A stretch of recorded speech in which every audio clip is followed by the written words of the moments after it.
So what is scalar? So the physical quantities which have only magnitude and no direction, they are known as scalar quantities. Okay, so physical quantities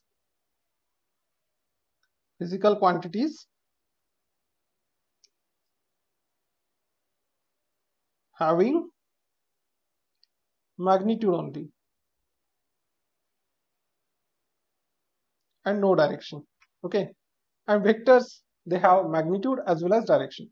So these are physical quantities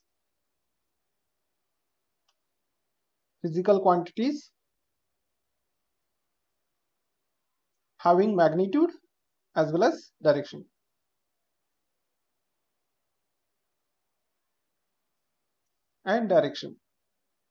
Okay, so what are some examples of scalars and vectors? Speed, distance covered, we can say. So let's say some fun example, this ant. Okay, so it starts at this point and it moves like this, right? So what is the distance covered? It is total length of the path traversed. Okay, total length of the path traveled by the ant, it is known as its distance covered. Okay, and what is the displacement? Displacement is the shortest distance between start point and end point of the motion. Okay, so the distance covered is scalar quantity and displacement is a vector quantity. Why? Because there is no direction to to distance, but there is a specific direction to displacement. And what's that specific direction? It is from start point, it is directed from start point towards the end point. Okay, and it's along this straight line, right? So for an example, the distance covered is scalar and the displacement of an object is a vector. Okay, so any question in this? No, sir. Okay, so now if you divide distance by time, you get speed. So it is scalar divided by another scalar. Time is a scalar quantity. Okay, time doesn't have any direction, right?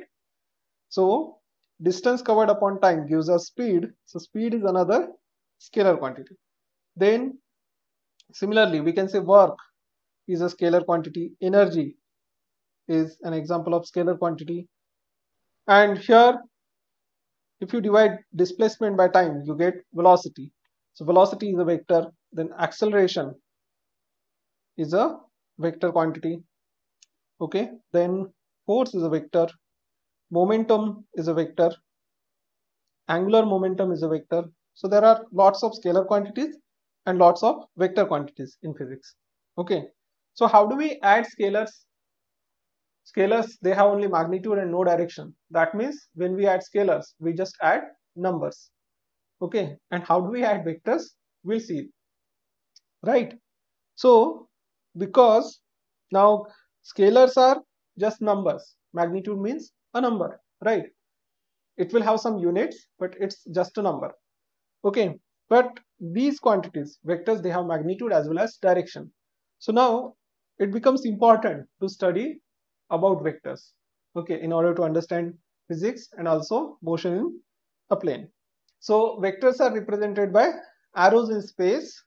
So let's suppose this is force acting on some body. So it will have magnitude as well as direction. Okay, so when I want to write, it's a vector quantity. How do I write it? I will write force, F for force, and I will put an arrow on top of F. So this arrow, it tells me that it's a vector quantity. There is another way to represent vectors, and that is we draw them in bold faces. Okay, in bold letters. Okay, but here we'll mostly use arrows only. Not mostly, 100% of times we'll use arrows. Okay, so now this is suppose force acting on some body. It will have some magnitude and direction. So direction is clear. It is directed along this line. But how do we find magnitude? So do you know? So magnitude is represented by the length of that arrow. Okay, so this arrow has got information about both things, the magnitude as well as the direction. So magnitude is length of the arrow and direction is along the direction of that line. Okay, so simple. So now let's suppose this is how many? 5 units. Okay, what is unit of force? It's Newton. So let's suppose this is force of 5 Newton. Okay, so now I mean if I take 1/5 of length of this arrow, how much will be the force? 1 Newton, right? The magnitude of a vector, it is represented by what? Length of the vector. So I'm saying this vector is 5 newtons. So if I take 1/5 of the length of this vector, how much would that be? How much would be the value of that vector? It is 1 by 5 times the magnitude of this vector, right? Yes, sir. Yes, sir. Okay, and if I draw 5 arrows of this length, okay, so then if I add these 5 arrows, small arrows, so all of these, they have magnitude of 1 Newton. So if I add these 5, I will get this force, right? I get this force. Okay, No, sir. so this small vector which has magnitude of 1 unit, it is known as unit vector. Okay, so what is unit vector? Unit vector is a vector directed in specific direction and it has magnitude of 1 unit. So it's a vector having magnitude of 1 unit.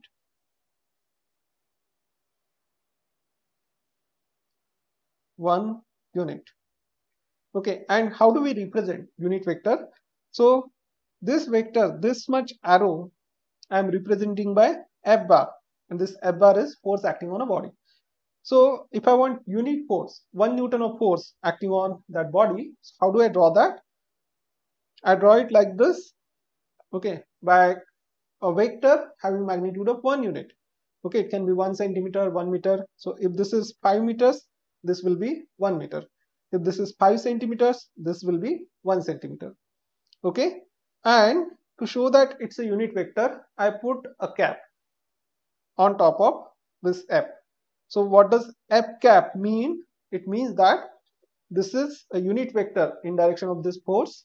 Okay, it's a unit vector in direction of this force, right? Okay. Yes, sir.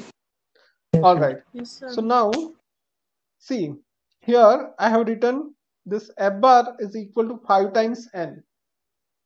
So if I add 5 vectors like this, okay, 5 vectors like this F cap, I will get this F bar.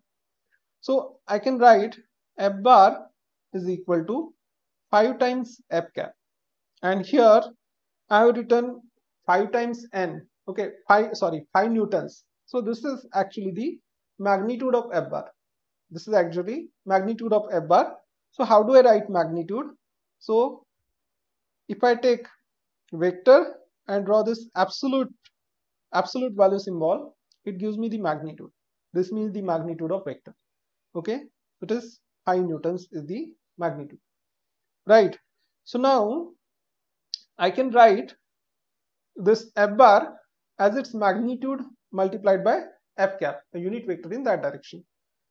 Okay, so F bar is equal to magnitude of F bar multiplied by F cap, and therefore I can write F cap equals to F bar divided by its magnitude. Okay, so then there are some terms regarding the vectors. So the first term is equal vectors. What is fixed vector? A vector which cannot be moved. And what is a free vector? A vector which can be moved anywhere in space, provided we don't change its magnitude and the direction. Okay, so then if we know about the free vectors, we get definition of equal vectors. So what would be equal vectors? So equal vectors are the vectors having same magnitude and same direction. Okay, so equal vectors are the vectors having same magnitude and the same direction. So this is one vector and I have another vector, so I can draw it like this. So these two have same length and they are directed in a straight line. So if this vector is a bar, I am calling the other one as b bar. So a bar and b bar are equal vectors if their magnitude is equal. Okay, so length of a bar is equal to length of b bar and they are directed in same direction. Okay, so this is one possibility, that they are directed in along the same straight line, or you can draw them parallel to each other. So if I draw a vector like this, so this is suppose c bar. Okay, so the c bar has magnitude equals to a bar and also that of b bar. So c bar is equal to a bar and also b bar. Okay, so equal vectors can be along same straight line or they can be parallel to each other. So if vectors have same magnitude and if they are directed in same direction, then we'll call them equal vectors. So this is, any question in this? No, sir. No, sir. No, sir. Okay, next, zero vector.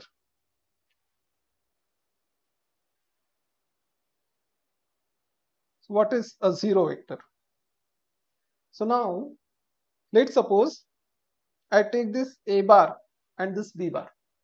Okay, and I do this operation a bar minus b bar. So what will be the answer?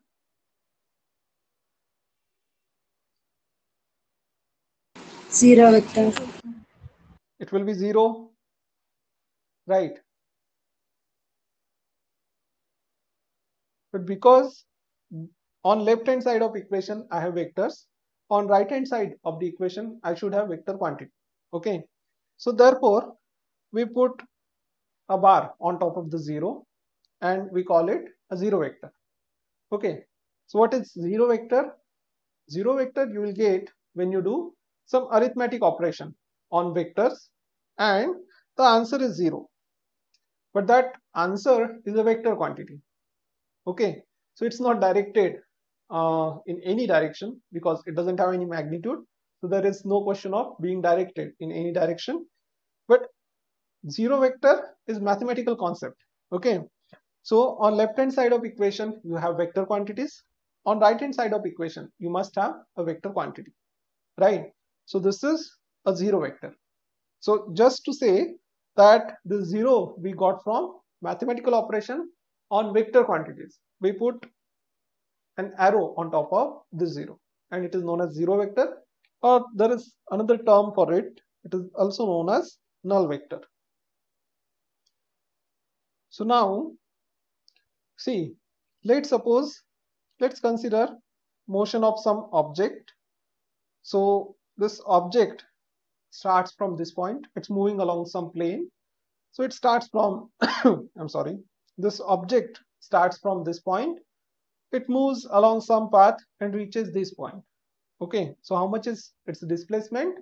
Its displacement is this much, right? Let's call it S1 bar. So the object starts at point A, it moves till the point B, so its displacement is S1 bar. Then starting from point B, it goes somewhere else. Okay, so it moves like this till this point. So how much would be its displacement? Let's suppose this is S2 bar. Okay, so the the object starts at this point, it moves along some path, reaches point B. So till this part of its motion, the displacement is s1 bar. Then again, it starts from this point and moves to point C. It starts at B, move to the point C. Then its partial displacement for this part of the motion is s2 bar.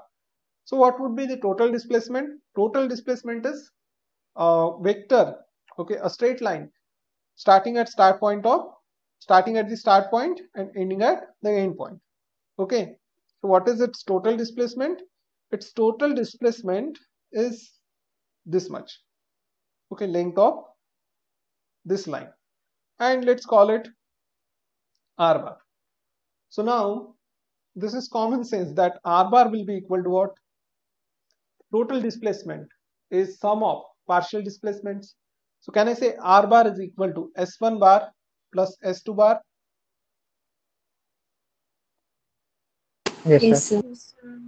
So here we get a law, and this is known as triangle law of vectors addition. Okay, and what does the law say?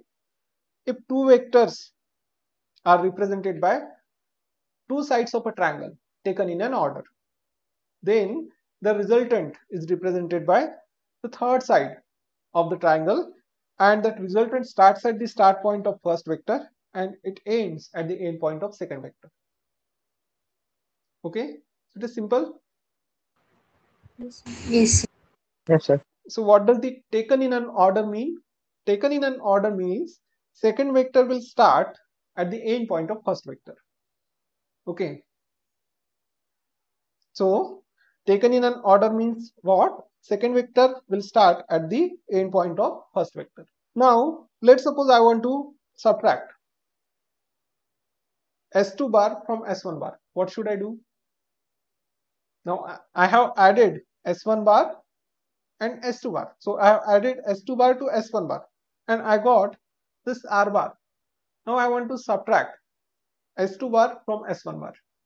I need to draw vector of magnitude equal to this s2 bar but in opposite direction, right? Yes, sir. And it is known as negative vector. So what does a negative vector mean? So that's another term. Negative vector means a vector having a magnitude equal to some vector, but it is directed in opposite direction to that vector. Okay, so here this is s1 bar, this is s1 bar, and this is s2 bar. S2 bar is directed like this. So what will be direction of minus s2 bar? Minus s2 bar will be directed like this. Okay, so minus s2 bar will be directed like this. So it will have same magnitude as that of s2 bar.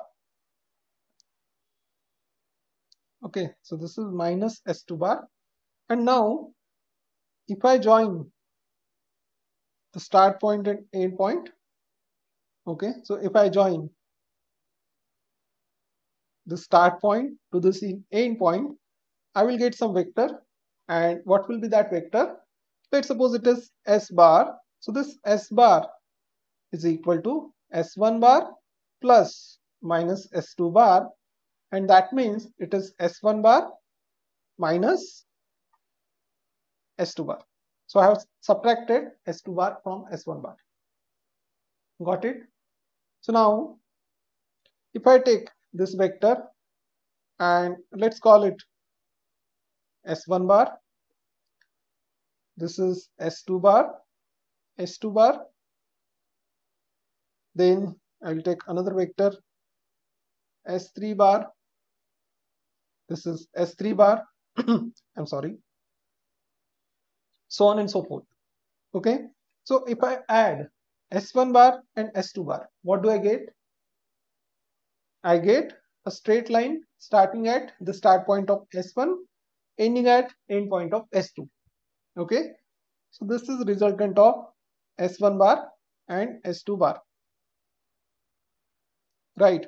So this is the resultant of s1 bar and s2 bar. Okay, by the way, what is resultant? Resultant means the vector that you get by addition or subtraction or any arithmetic operation of two vectors. Okay, so this is resultant of addition of S1 and S2 bar, S1 plus S2 bar. Now, if I add this vector and this vector, what do I get?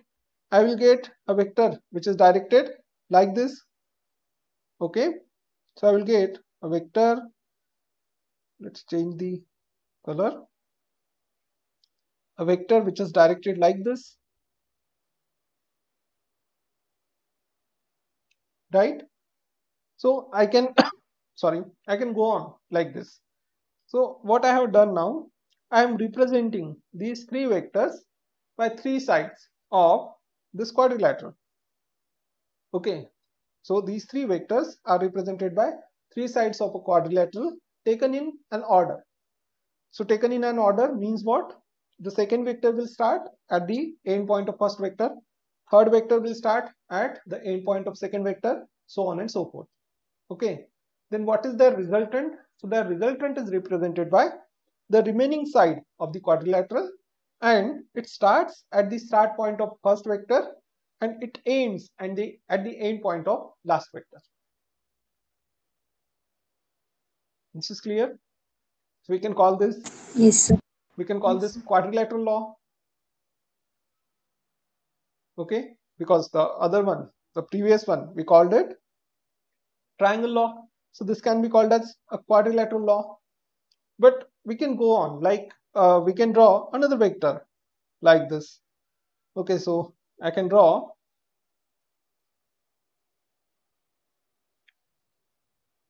another vector like this, and I can call this S4 bar. Okay, and then what will be resultant of S1, S2, S3 and S4 bar? It will be a straight line starting at this point, ending at this point. Okay, so this will be the resultant. So what is this? This is S1 bar plus S2 bar plus S3 bar plus S4 bar. And now see what we have got. So we have 1, 2, 3, 4 sides of a pentagon. Okay, and these four sides, they represent four vectors, and we are taking them in an order. So the resultant is represented by what? It is represented by the leftover side, okay, the remaining side of the pentagon, and the resultant starts at the start point of first vector, ends at the end point of last vector. So now we can call this pentagon law. Okay, so in general we can say there is a polygon law of vectors addition, and it goes like this. If n minus 1 vectors are represented by the n-sided polygon, then the resultant will be represented, by what? It will be represented by the remaining side of that n-sided polygon, starting at the start point of first vector, ending at end point of the last vector. So polygon law is clear. Yes, sir. Yes, Yes, sir. sir. All right, so this is polygon law of vectors addition. Okay, so now this is geometric method of addition of two vectors, and we'll find a formula for that. But before that, let's talk about resolution of vectors. Let's talk about resolution of vectors. So let's suppose this is a vector, this is r bar, and how do we get this r bar? So we get this r bar by addition of this a bar, this vector, and b bar. Okay, so this is my a bar, this is my b bar. If I add a bar and b bar, I get this r bar. So this resultant I get from addition of a bar and b bar. So now I can say that this I'm sorry. So now I can say that r bar is resolved in a bar and b bar. So if a vector can be represented as an addition of two vectors, addition or subtraction you can say, then we say that the vector is resolved along those vectors. So here the r bar this r bar can be represented as a bar plus b bar. Then I can say the r bar is resolved in a bar and b bar. Okay, so r bar is equal to a bar plus b bar. So this a bar and b bar, they are known as the components of this vector. The vectors along which this vector is resolved, they are known as the components of this vector. Okay, so this is resolution in general, but we are interested in a particular kind of resolution, and it is known as resolution in rectangular components. And why so? It's because this kind of resolution is easy. It is convenient for addition, subtraction, etc. Okay, so see what is resolution in rectangular components. So I will draw x-axis and y-axis, and let's suppose I want to resolve this vector. This is my r bar. So I will take two vectors, one along x-axis, one along y-axis. So these two vectors are perpendicular to each other, right? So I will take these two vectors and I will add them to get r bar. Then I can say that r bar is resolved along those two vectors, one along x-axis, one along y-axis. Okay, so see, I will draw perpendicular from tip of this r bar on x-axis and the y-axis. They meet at these 2 points. So I will call the component along x-axis as rx bar and the component along y-axis as ry bar. So this is x-axis, this is y-axis. Okay, so if I add this vector rx bar and ry bar, I get what? I get r bar. Okay, so do I get r bar if I add them?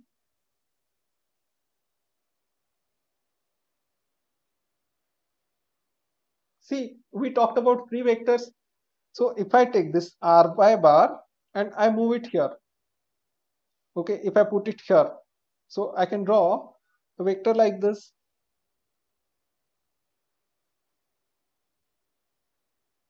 This is my ry bar. Okay, so rx bar plus ry bar will give me r bar. Yes, no? Yes, sir. Yes, Yes, sir. sir. Okay, so the vectors that we use in physics, they are free vectors. By free vectors, we mean they can be moved anywhere in space, provided we don't change their magnitude and direction.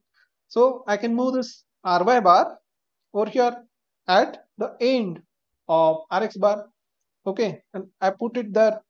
So I can add rx bar and ry bar using our law, which is the triangle law of vectors addition. So this vector plus this vector gives me r bar. Okay, so now these two vectors are perpendicular to each other. Okay, so r bar is resolved along these perpendicular vectors, or we can say rectangular vectors. So by rectangular vectors, we mean the angle between them is 90 degrees. Okay, okay, so angle between them is 90 degrees. So this is resolution. This is specific type of resolution. So resolution doesn't mean that it needs to be, the components need to be perpendicular to each other all the time. Okay, so there is general kind of resolution which is like this. So this is clear? Yes, sir. Yes, sir. Yes, sir. So now there would be some angle between a component along x-axis and this vector. That angle is suppose theta. So how do I find that theta? So now I can write r bar is equal to rx bar plus ry bar. Then I can write this vector, any vector I can write it as the magnitude of vector multiplied by unit vector in that direction. So I can write this as rx. What is rx? So rx is the magnitude of rx bar. Ry is magnitude of ry bar. Okay, so I can write this as rx multiplied by unit vector in this direction. Which direction is this? X direction. So unit vector in x direction, you can write it as x cap or you can write it as I cap. So it is generally called as I cap. Okay, so I will use that notation I will call it I cap, but sometimes it can be written as x cap too. So it is Rx multiplied by I cap plus Ry multiplied by J cap. This is my R bar. Okay. So now next, so how much is magnitude of Rx? How much is length of Rx bar? It is equal to Rx. How much is length of Ry bar? It's equal to Ry. So now if you see this triangle, in this triangle you can write tan of theta. What will be tan of theta? What will be tan of theta here? R by 2Rx. Ry divided by Rx. The length of opposite side divided by length of adjacent side. Right? So it is Ry upon Rx. And therefore I can say theta equals to. So I will take tan inverse on both sides of the equation. Okay.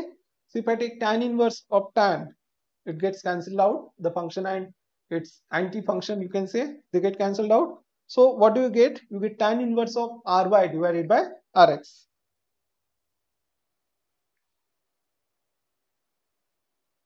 Okay. So, all right.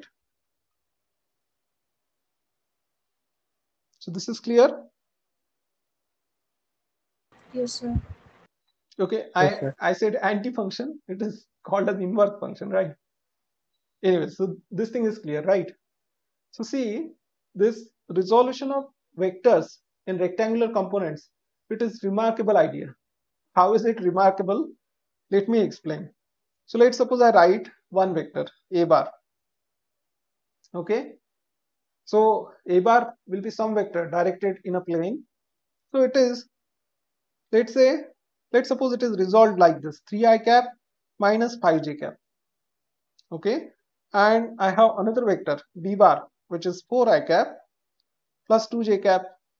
And now I want to add a bar and b bar. So how do I add them? Very simple. Just add x component to x component, y component to y component. That's it. So earlier you can see that if you want to add these two vectors, you have to draw them. You have to draw another vector starting from start point of first one, ending at end point of second one. But if you represent a vector in component form, in rectangular component form, then it's very simple to add or subtract them or even multiply them. We'll see that later. But see, it's very simple. What will be the resultant? If C bar is equal to A bar plus B bar. So what will be C bar? Just equal to 7i cap minus 3j cap. Right? Just add x component to x component, y component to y component. Very simple. Okay? Yes, Yes, sir. Yes, sir. All right. So this is resolution in two rectangular components. This is for a plane. So sometimes we need to talk about vectors in space. So the earlier resolution that we discussed about is two-dimensional resolution. This one that we are going to see, the resolution in space, it is three-dimensional resolution. Okay. So why do we need I'm sorry. Why do we need this? Because sometimes we need to study the problems in space. Okay. So we'll draw x coordinate, y coordinate, and z coordinate like this. This is my x coordinate, x axis, y axis, z axis, and this is my vector which I want to resolve. Okay, so what should I do? I will draw a perpendicular. Okay, this is my vector. This is r bar, and I want to resolve this. So I will draw a perpendicular like this. It meets at some point on this xz plane. So from there, I can draw two vectors. So I will draw a perpendicular from here on z axis, and suppose it meets at this point. So then this will be my Rx bar and this is my Rz bar. Okay, this is my Rx bar and this one is Rx bar, this one is Rz bar. And then from this point I can draw a perpendicular, okay, on y-axis also. So before that I will draw this line. So can you tell me how much would be this vector?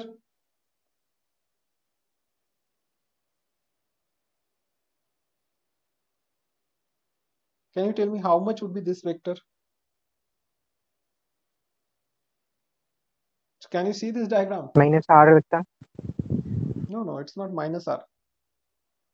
So in terms of Rx and Rz, can you think? Yes. Rx plus Rz. So It will be Rx plus Rz. See, if I take this Rz bar and put it over here, okay? So Rx bar plus Rz bar will give me this vector, right? yes, sir. Yes, sir. Yes, sir. So this is Rx bar plus Rz bar, okay? It's this vector. And then I will draw perpendicular from here, okay? So why didn't I draw it earlier? It's because, okay, if I had drawn line like this, so you would say it's not a perpendicular. This is a 3D diagram we are drawing on a plane, okay? So I have drawn, okay, I'm drawing perpendicular using this. All right, so I have drawn this perpendicular and it meets at this point. So this much is suppose my Ry bar. Okay, so now I can say this line plus this line. Okay, this vector plus this vector will give me R bar, right? I can move this Ry bar over here. Okay, I can put it here. So this is my Ry bar. So Rx plus Rz plus this Ry bar will give me this resultant, right? Yes, no? Yes, sir. Yes, sir. Yes, sir. Okay, so this is my resolution. So Rx bar plus R bar can be written as what? R bar is equal to Rx bar plus Ry bar plus Rz bar. Okay, and now if you think here, how much would be angle between this Rx bar and Rz bar? It's 90 degrees, right? Yes, sir. Yes, sir. So how much would be magnitude of this vector? So how do we find the magnitude? How much would be the magnitude of this resultant? We found the direction, right? How much would be the magnitude? How much would be the length? So the angle between Rx and Ry is 90 degrees, right? So this is a right angle triangle. So I can say Rx square plus Ry square will give me R square using the Pythagoras theorem. Yes, no? Yes, sir. Yes, Okay. sir. So R square equals to Rx square plus Ry square. And therefore R, the magnitude of the resultant vector in resolution, is square root of Rx square plus Ry square. Okay. So if we resolve a vector along two perpendicular components, the magnitude of resultant is square root of magnitude of first vector square plus magnitude of second vector square. So this is simple, right? This is simple. Okay. Yes, sir. Yes, sir. All right.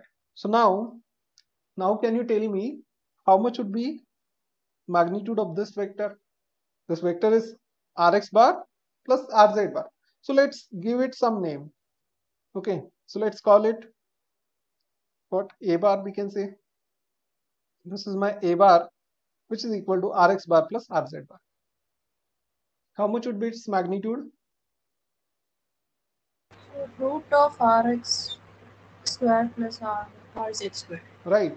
So this vector a bar is equal to this rx bar plus rz bar, and angle between. Now, so what angle you see is not the angle. Okay, this is a 3D diagram drawn a 2D paper. Okay, so how much is angle between rx and rz? It's 90 degrees. Okay, so it doesn't look like 90, but it is 90 degrees.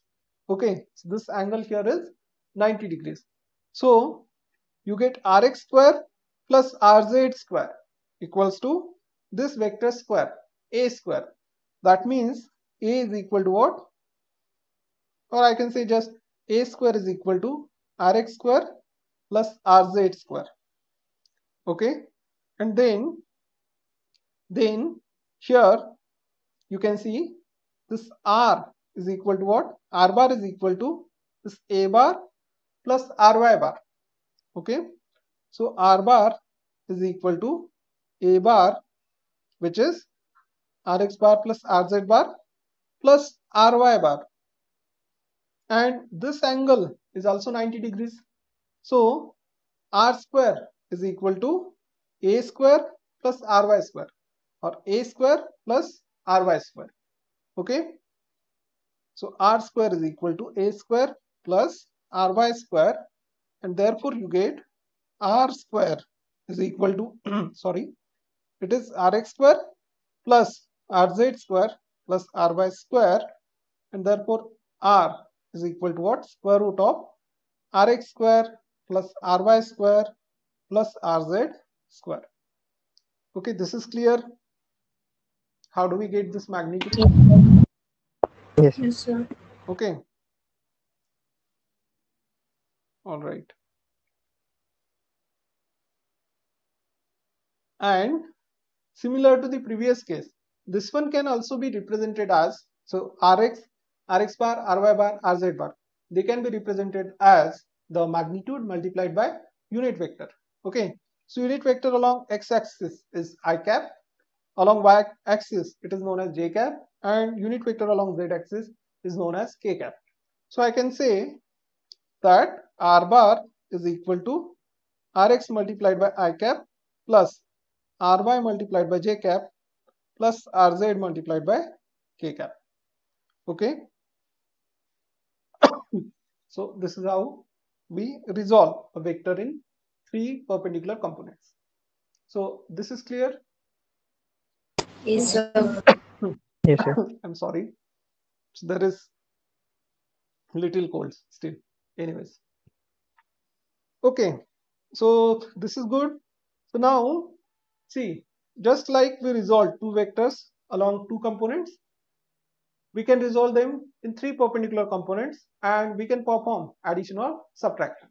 Then in that case, let's suppose a bar is equal to 5i cap plus 2j cap plus 3k cap, and b bar is equal to 3i cap plus 2j cap plus k cap, 1k cap. What will be the resultant if c bar is equal to a bar plus b bar? Just add x component to x component, y component to y component, and z component to z component, right? Tell me. Yes, sir. Yes, sir. Yes, sir. 8 I cap plus 4 J cap plus 4 K cap. 8 I cap plus 4j cap plus 4k cap. Okay, good. Okay, so let's discuss the parallelogram law of vectors addition. So this is my p bar, this is my q bar. So p bar plus q bar gives me r bar. So this is using the triangle law.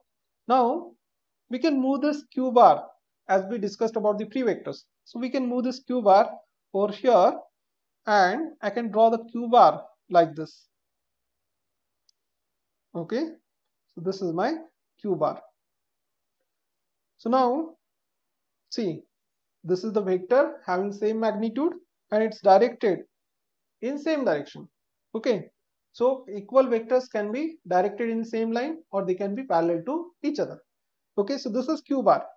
So p bar plus q bar gives me what? It gives me r bar. So if I join this tail of this vector, tail of this vector, okay. So what do I get? I get a parallelogram.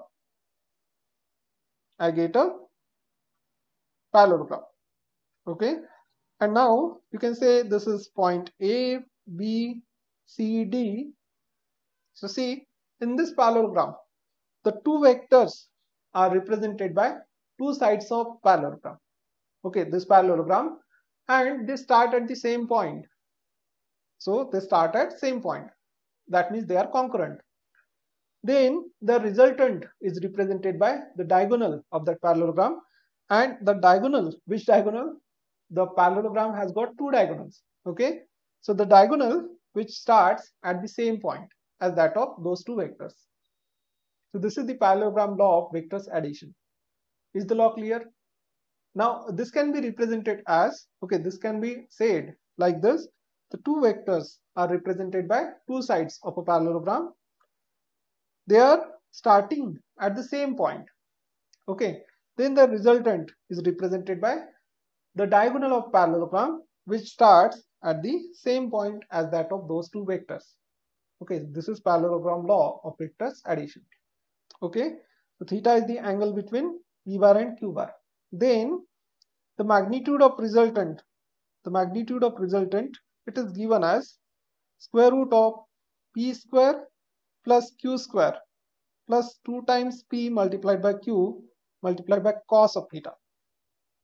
Okay, so the square root of magnitude of first vector square plus magnitude of second vector square plus 2 times the magnitude of first vector multiplied by magnitude of second vector multiplied by cos of the angle between two vectors. Okay, and let's suppose this one makes an angle alpha with the first vector. Which one is first? Let's suppose p bar is first. So the angle alpha can be written as, so alpha is equal to tan inverse of q sine theta divided by p plus q cos of theta. Okay, so alpha is the angle between resultant and p bar. So what is value of alpha? It is tan inverse of q sine theta, okay, divided by p plus q cos theta. Is it clear, the formula? Yes, sir. Yes, sir. Yes, sir. All right. So now let's suppose the angle between resultant and the second vector, r bar and q bar, this angle is beta. So can you tell me how to find beta? So beta will be tan inverse of something. Yes. Yes, sir. So how to find beta? Can you tell? See, alpha, yes, Preeti. So tan inverse P sin theta Q plus P cos theta. Q plus P cos theta, right. Okay, so just change first vector to second vector to first vector, because there is nothing, nothing specific about the P, this vector, in this formula. Okay, so symmetry says that if this is the formula for an angle, for angle between P bar and R bar, then formula for angle between R bar and Q bar, it should be what? Just replace P to Q and Q to P. Okay, because any vector can be first and anyone can be second vector, right? Yes, sir. Yes, sir. Okay, so we can say beta is equal to tan inverse of, it will be P sin theta divided by Q plus P cos of theta. All right, so this is simple. Yes, sir. Okay, and there is another law which is known as sine rule. So sine rule says that R divided by sine of the angle between other two. What are other two? It is P bar and Q bar. So that angle is theta. It's equal to P divided by sine of the angle between other two. So sine of beta, and it's equal to Q divided by sine of the angle between other two. So if I take Q, it will be sine of alpha. So this thing is clear. Sine rule is clear. Yes, sir. Yes, sir. So sometimes we can use sine rule to find out the angle. Okay. So let's suppose I know magnitude of P, magnitude of R, and I know beta. So I can find out theta using this formula, sine rule. Okay. Okay. See this question. If magnitude of A bar plus B bar is equal to magnitude of A bar plus magnitude of B bar, then the angle between A bar and B bar will be. So see, either you can use the formula. So let's suppose R bar is equal to A bar plus B bar. You can do this thing. So how much is R? Magnitude of the resultant is square root of A square plus B square plus 2AB cos of theta. Okay, right? Yes, sir. So now this is equal to, they are saying that magnitude of R. Okay, so R is equal to magnitude of A bar plus magnitude of B bar. So it is A plus B. Okay, so this must be equal to, the term inside the bracket must be equal to what? A plus B square. Then only you will get this thing is equal to R is equal to what? A plus B. Yes, no? Yes. Yes, sir. Yes, sir. So this is equal to A plus B. That means the term inside the bracket is A plus B square. So what is A plus B square? It is A square plus B square plus 2 times AB. Okay, and that means the cos theta is equal to 1. And now you can say how much will be the angle. So we know cos 0 is 1. 0 degree. 0 Right. degree. So angle is 0 degrees. Okay. So then next thing. So what is the other way in which you can think? So let's suppose you take two vectors. Okay, you take two vectors. So if I keep them perpendiculars to each other. So this is, suppose magnitude of first vector is 3. Magnitude of second vector is 4.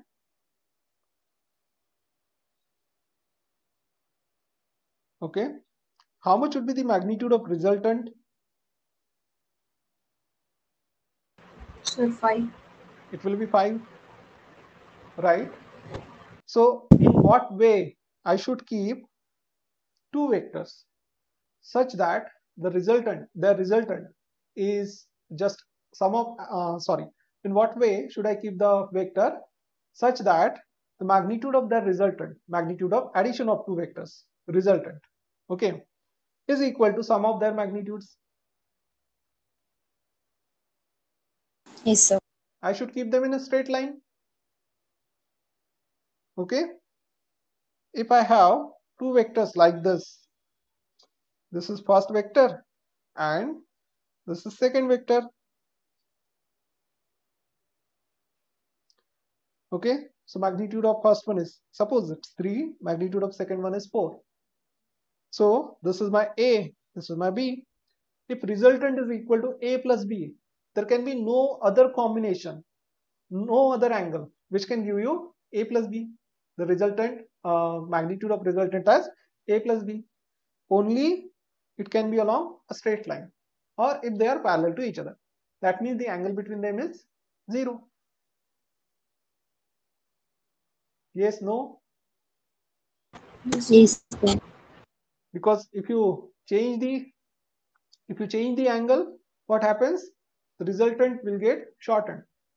Okay, so 5 is, it is less than 3 plus 4, right? You take any other angle, this is 90 degrees, this is for simplicity. You take any other angle than 0, what will happen? the magnitude of resultant will be less than, so in general, the magnitude of resultant will be less than magnitude of A bar plus magnitude of B bar.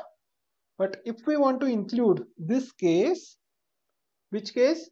If they are along straight line, A bar and B bar along straight line, then magnitude of resultant will be equal. So I can say this is the general rule. So magnitude of resultant of addition of two vectors is less than or equal to sum of the magnitudes of two vectors. This is clear. Let's move on to the next problem.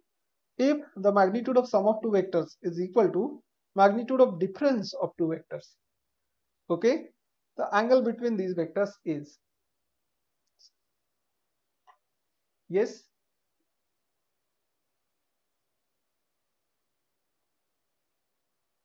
magnitude of sum of two vectors is equal to magnitude of difference of two vectors.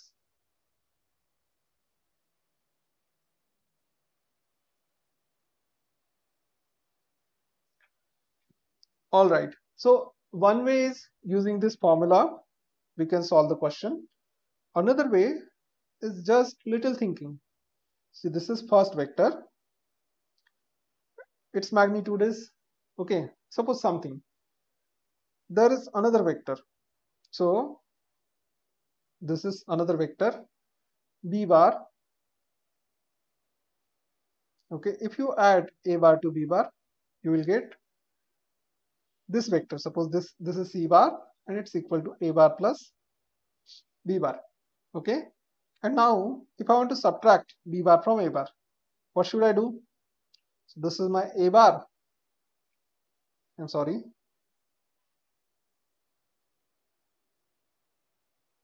This is my A bar.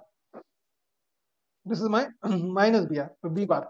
Okay, so this much would be the resultant. This is A bar minus B bar, right? So how do I put them such that A bar plus B bar is equal to A bar minus B bar? What should be the angle between A bar and B bar to make that happen? 90 degree. Must be 90 degrees, right? Because minus B bar has same magnitude as that of B bar. So this is A bar, this is B bar, then resultant will be given by this side, okay, and its length is given by Pythagoras theorem, okay, right? And similarly, this is A bar, this is minus B bar, and this is the resultant, right? So A bar, this is minus B bar, and this is suppose R bar, this is S bar. So the length of R bar will be equal to length of this S bar, where S bar is equal to A bar minus B bar. Okay, so is it clear? Yes, sir. Yes, sir. Okay, so do we need to solve this using the formula?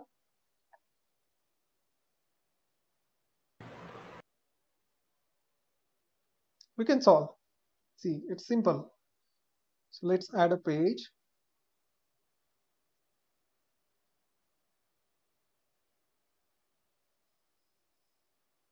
Okay, let's see using formula. So magnitude of A bar plus B bar is equal to magnitude of A bar minus B bar. Okay, so this will be, see, so now when you take A bar plus B bar, let's come here. So this is angle between A bar and B bar. So how much would be angle between A bar and minus B bar? So A bar is directed in positive x direction. That means it is directed in this direction. Okay, so how much would be this angle? If angle between A bar and B bar, or not this one. How much is angle between A bar and B bar? I did a mistake there. How much is angle between A bar and B bar? A bar is directed along this line. Okay, so this is angle between A bar and B bar. How much would be angle between A bar and minus B bar? Tell me.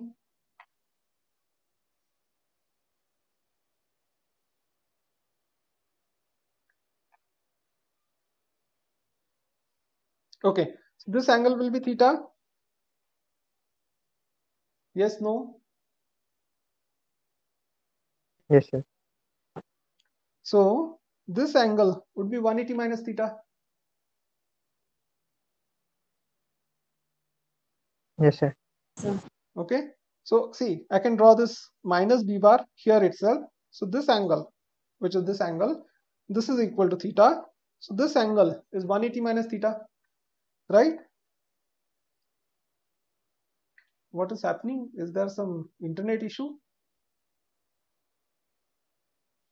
No, sir. Okay, so now what can I say? How much would be the magnitude of A bar plus B bar? Square root of A square A square plus B plus B square square plus 2 times plus AB 2AB cos theta. cos theta. And how much would be magnitude of A bar minus B bar? Square root of A square A plus square B square plus B square plus minus 2AB. 2AB cos theta. Yeah, it is cos of 180 minus theta. Right? Yes, no? Yes, sir. And it will be minus cos theta. Right? Will it be minus cos theta?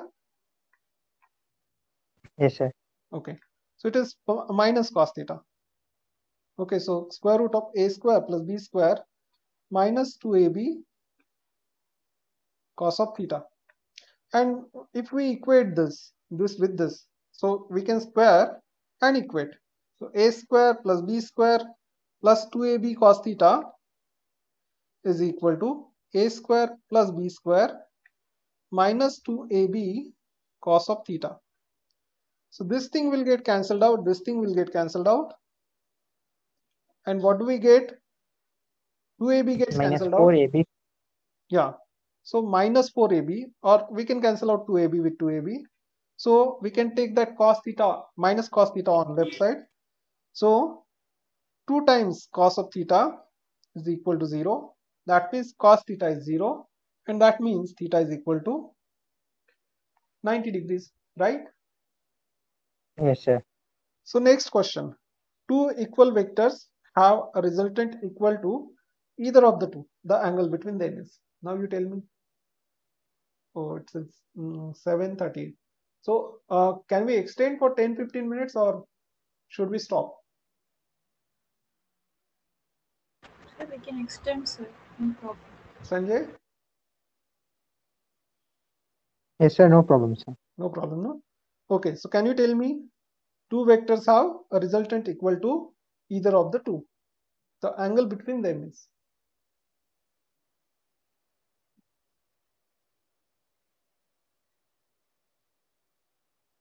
So if you add two vectors and the resultant, length of the resultant is also equal to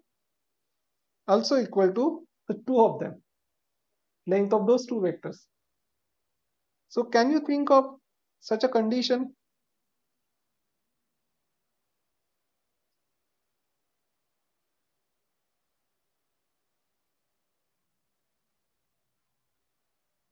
See, we can solve it using formula, no question, no issues. See, if I draw an equilateral triangle, so this is my first vector, this is the second vector. How much would be resultant of these two? How much would be resultant of these two?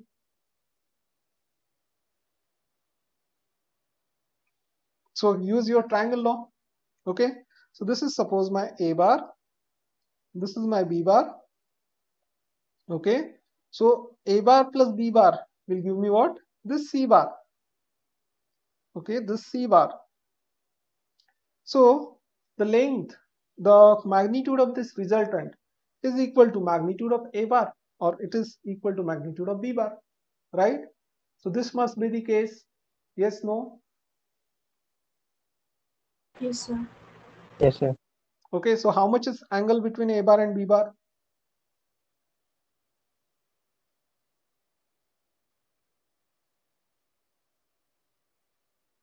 So 60. Okay, so in an equilateral triangle, the angle between two sides, it is 60 degrees. That's correct. But here A bar is directed like this.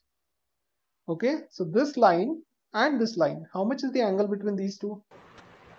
120. It is 120 degrees. Right, Sanjay?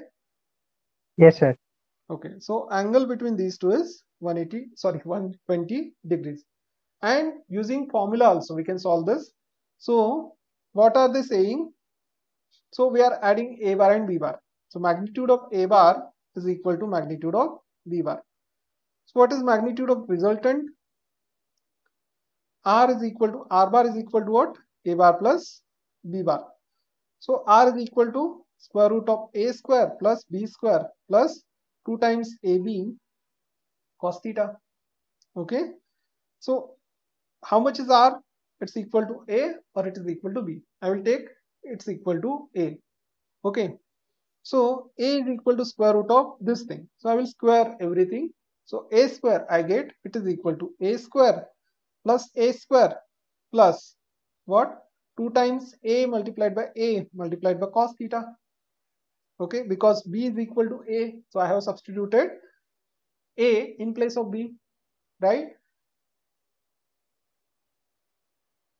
Yes, sir. Yes, sir. So this and this gets cancelled. So you can take 2A square cos theta on left hand side. It will become negative. So minus 2A square cos theta is equal to A square, and therefore A square and A square gets cancelled out, and you get cos theta equals to minus 1 by 2. Okay, so cos 60 we know it is 1 by 2. So how much must be the theta? It must be 180 minus 60 degrees, right? So it is 120 degrees, Yes, sir. right? Yes, sir. Yes, sir. Okay, so these are simple problems. Okay, next one. Okay, which of the following is not a vector quantity? Tell me, which one of these is not a vector quantity? Weight, momentum, potential energy, nuclear spin. Which one? Nuclear spin. No, potential energy is the answer. Energy is a scalar, right? Energy is a scalar quantity. Okay, spin is a vector quantity. Okay, sir. Okay, which of the following statements is true? When the coordinate axes are translated, the components of a vector in a plane change. When coordinate axes are rotated through some angle, the components of vector change, but I'm sorry. Okay, I'm sorry. All right. So, which of the following statements is true? When the coordinate axes are translated, the components of vectors in a plane change. Then, when the coordinate axes are rotated through some angle, the components of vector change, but vector's magnitude remains constant.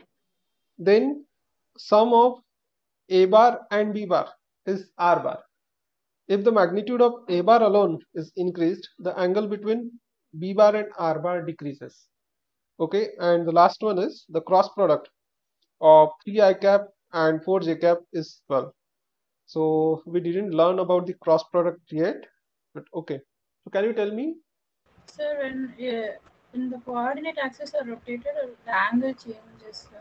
The magnitude remains constant. That is correct, sir, because Exactly, vector's length will be same anyway. exactly. That is the answer. Okay, good.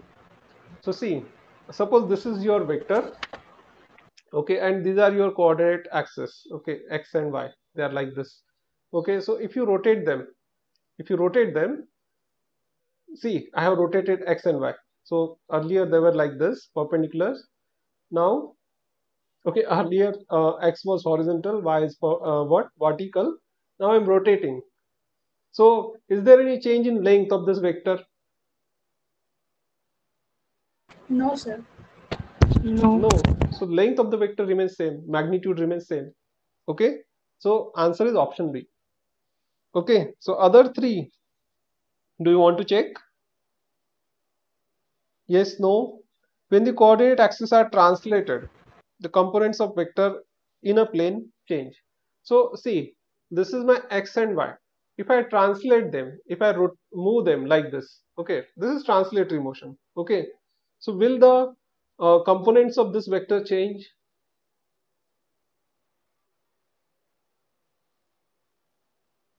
Are you getting? No, sir. No. Okay, there won't be any change in the components, right? If you rotate, then components will change. Okay, if you rotate, then components will change. We can see that. Okay, so this is your x and y axis, and suppose this is your vector. Okay, it's like this. So now you can draw the components. Okay, so let's suppose these are the axes. You can draw the components. So this one will be your x component, this one will be y component. Okay, x and y. Now you rotate x and y through some angle. Okay, so let's suppose you rotate x and y with an angle theta. Okay, so this is your new y, this is your new x. Okay, so x prime, y prime, you are rotating them with an angle theta. So now if you find the components of this vector along the new x and y, it will not be same. Okay, they will not be same as that of initial components.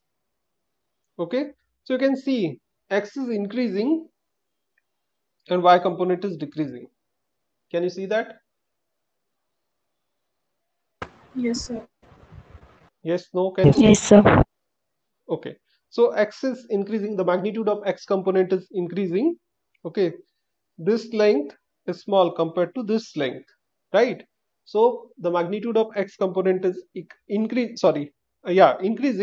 and the magnitude of y component, so which was this much earlier, now it is this much, it is decreasing. Okay, so magnitudes of components change, but the magnitude of vector will not change. The sum of x square plus y square. Okay, so x component square plus y component square is square of the length of this vector. So similarly, even if you rotate the coordinate axis, this new x component square plus new y component square will be equal to what? Square of the length of this vector. Okay, this is clear. Yes, sir. Yes, sir. Yes, sir. Okay, so that's why it's answer B.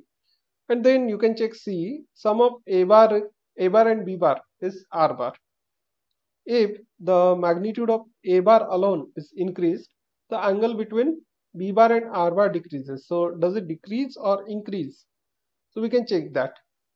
So see, I'm sorry. So this is your a bar. Let's call this much vector as a bar and this one as b bar. So what will be the resultant using the parallelogram law of vectors addition? I can say that this would be the resultant, right? This would be the resultant. And now it's given that what are you changing? You are changing the magnitude of A and you are increasing it. So if you increase the magnitude of A, so let's suppose your new A is this much.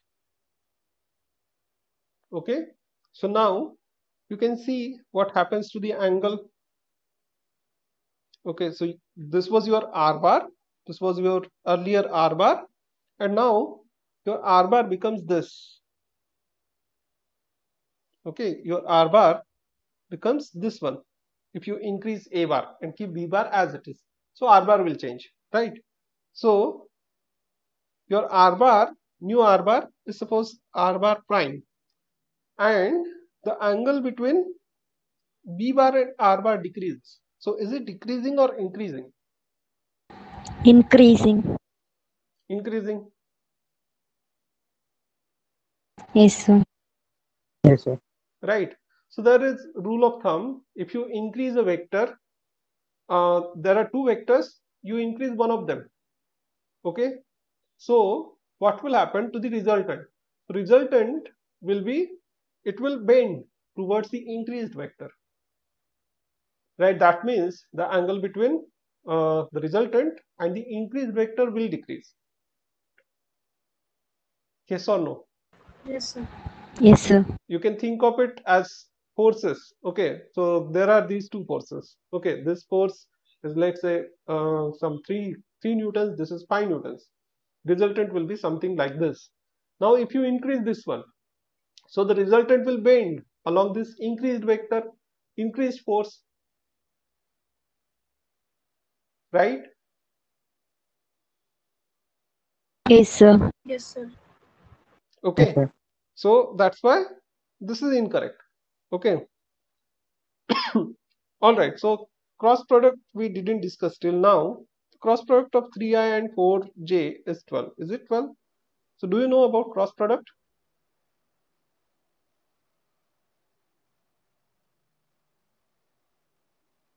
Okay, so if I multiply two vectors, okay, the cross product is I, j, k, ax, ay, az, bx, by, bz. So do you know this thing?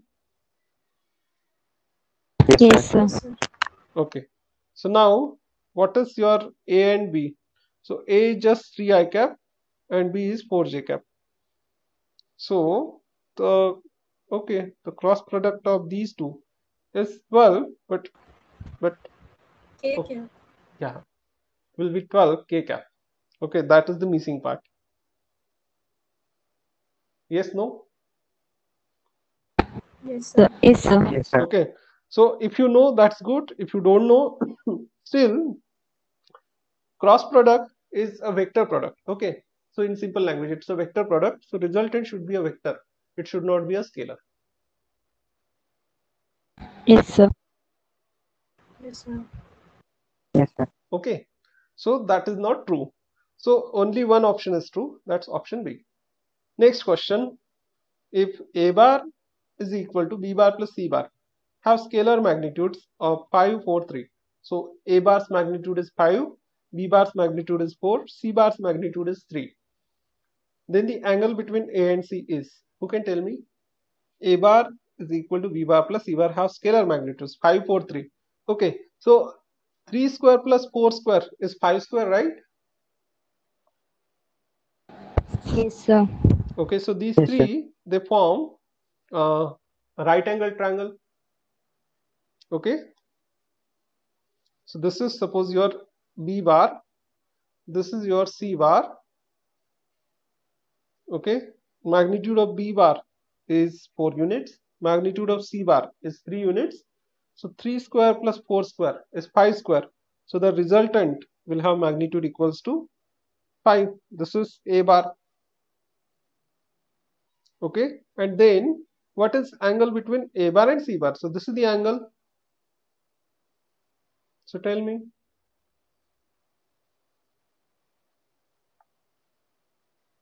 So length of this side is 3, length of this side is 4, right? Length of this side is 5. So this is the angle theta. So what is sine theta and what is cos theta? Can you tell me?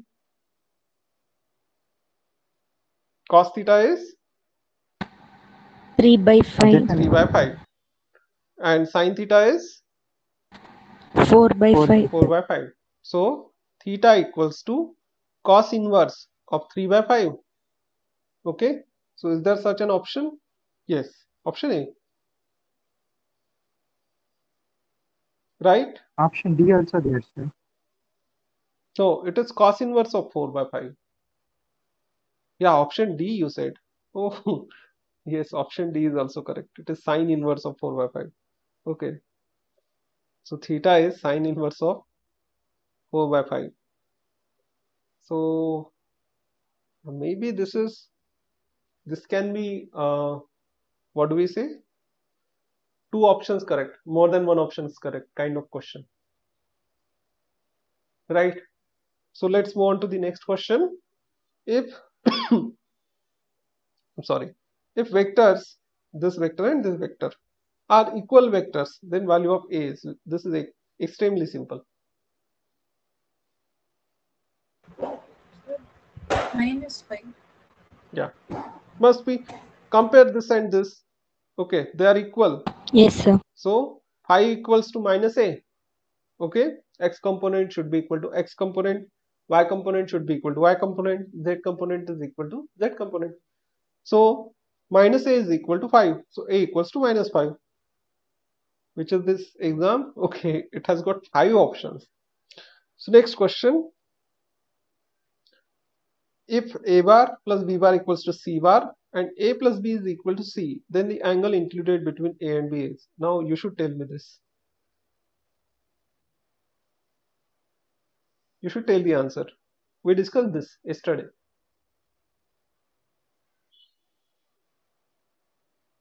A bar plus b bar is equal to c bar, and a plus b, the magnitude of a bar and magnitude of b bar, if you add them, you get magnitude of the resultant.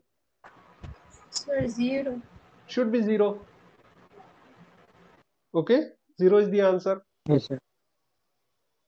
Right, we discussed this kind of question yesterday. Yes, sir. Okay. All right. Next question. 3 forces. A bar is equal to I cap plus J cap plus K cap. B bar is equal to this, and C bar acting on body to keep it in equilibrium. Then C is. Okay. So do you know what is equilibrium? Equilibrium of forces.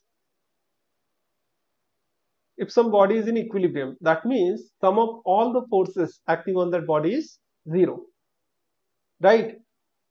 So body is in equilibrium means sum of all the forces acting on the body is equal to 0. So a bar plus b bar plus c bar is equal to 0, and you want c bar. So c bar is equal to what? If you take a bar plus b bar on other side, you get minus of a bar plus b bar. Okay, so just substitute a bar and b bar. What is that? I plus j plus k plus 2i minus j plus 3k. What is the answer? It is I plus 2i, 3i, j minus, sorry, it gets cancelled, and 3i plus 4j, sorry, 4k, so minus 3i, minus 4k. This should be the answer. Option A. Option A. Option A is the answer. Okay, simple question. Next question.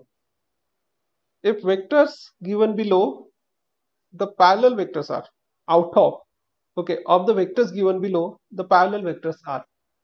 So these are vectors a bar, b bar, c bar and d bar. So can you tell how to check whether two vectors are parallel?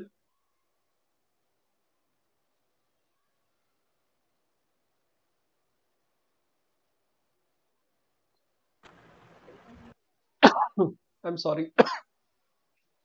How to check whether two vectors are parallel? See, you have a vector, okay, this vector, and you have another vector, okay. So suppose this is a bar and this is b bar, okay. So can I say b bar is equal to, okay, can I say b bar is equal to some constant, let's call it k, multiplied by a bar? Can I write like Yes, this? sir. Yes, sir. Okay, because Yes, sir. if I multiply a bar with suppose 2, I will get vector whose length is this much and it is directed in this direction. Okay, if I multiply it with 2.2 or something, I will get this vector which is directed towards right. Okay, okay, and it has magnitude equal to this much, right? So the parallel vectors can be represented as what? Some constant multiplied by other vector. Okay, if A and B are parallel, B can be written as some constant multiplied by A bar, and A bar can be written as some constant multiplied by B bar. Okay, so therefore what you can say is Bx times I cap plus By times J cap plus Bz times K cap is equal to that constant multiplied by Ax times I cap plus Ay times J cap plus Az times K cap. Okay, and from here what do you get? So Bx is equal to K times Ax, By is equal to K times Ay, and Bz is equal to K times Az. Or I can say Bx upon Ax is equal to By upon Ay, and that is equal to Bz upon Az, and that's equal to K. Can I say this? Yes, sir. Yes, sir. Okay, so ratio of x to x component, y to y component, and z to z component will be equal. Okay, and that is some constant. So can we check now which of these vectors are parallel? We can check Sir, option A. option A, B is Option B. option A or B. This is B. okay, B. B. Right, B is correct. B is A and C. Okay, this one and this one, this one and this one. Right. And A is A and B. A and B. A and B are not in same direction because this has J cap. Okay. Y component, and this one doesn't have Y component. So option B is the answer. So see, minimum number of unequal vectors which can give zero resultant are actually 2. How? Suppose this is A bar. Okay, this is A bar and this is B bar. Okay, this is B bar. Sorry, not this one. Okay, this is B bar. Okay, so are you getting this? This is A bar, this is B bar. They have same magnitude, but they are opposite in direction. So are they equal vectors? no, sir. No, they are not equal. Okay, they have same magnitude. Their length is same, but they are directed opposite to each other. So they are not equal vectors. So if you add A and B, what do you get? You will get 0, right? Yes. Yes, sir. Okay, so answer is 2 if they ask it like this. But if they say the minimum number of unequal vectors, okay, the minimum number of vectors having different magnitude, okay, which can give 0 resultant, then the answer would be B. Okay, 3. You will need 3 such vectors. Right? If magnitude is not same, then you cannot add this one. Okay, so let's suppose you have this vector and this is your C bar. Okay, so this is your C bar. So can you add A bar and C bar, and is the answer 0? No, sir. No, sir. No. Okay, so then you will need, even if they are in same straight line, okay, or they are parallel to each other, still you will need another vector. Okay, you will need another vector to make A bar plus C bar plus that another vector equal to 0. The addition of those 3 vectors will be 0, right? So minimum you need 3. So is it clear? Yes. Yes, sir. Okay, Yes, sir. so now let's suppose you take vectors like this. This is your A bar. Okay, this is B bar. Okay, so you have one vector which is like this, another vector which is like this. Now you want to make resultant of these two and some more vectors equal to 0. How many vectors will you need? Only one, right? And it should be directed like this. It should be directed from B to A. Okay, so you can understand it like this. You're starting from this point going to this point, then from this point you are going to this point, and from this point you are returning back to the start point. Okay, so some of these three vectors will be equal to what? 0. Okay, so how many vectors you need? At least 3 vectors which are not equal in magnitude. Yes, no? Yes, sir. Yes, sir. So, All right, next question. There are n coplanar I'm sorry. There are n coplanar vectors, each of magnitude v.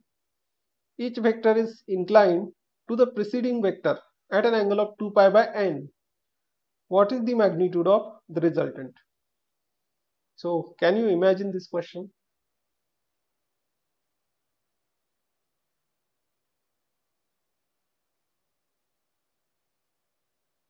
There are n coplanar vectors. What do you mean by coplanar? They are in same plane. Okay, they lie on the same plane, lie in a same plane. Okay, and there are n such vectors. N can be anything. It can be 2, it can be 3, 2 onwards. Okay, 2, 3, 4, 5, anything. Each vector is inclined to preceding vector at an angle of 2 pi by n. What is the magnitude of the resultant?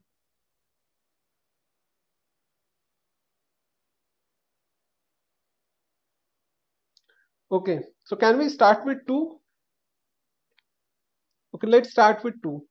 This is one vector. Okay, and I want 2 vectors. So magnitude of this one is v. Magnitude of next one will be equal to v. And now I have 2 pi divided by n. What is my n? If I am starting with the simplest case, n is equal to 2. Okay, so take n equals to 2. I will take 2 vectors. So 2 pi divided by 2 gives me pi. So pi radiances, how many degrees? How many degrees?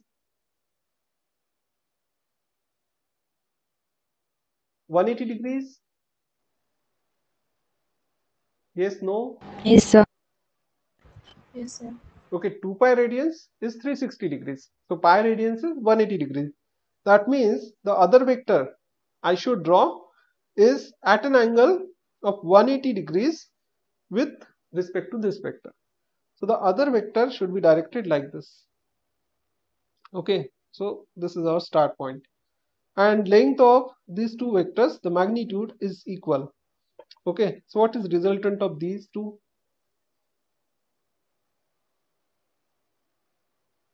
Zero, right? Yes, sir. Yes, sir. Okay, Yes, sir. so resultant is 0. So see here they are saying you take n coplanar vectors. Okay, so if we can't imagine, we can draw a picture. Okay, so we should always start with simplest possible thing. And what is the simplest possible case here? It is n equals to 2, right? Yes, sir. Yes, sir. Yes, sir.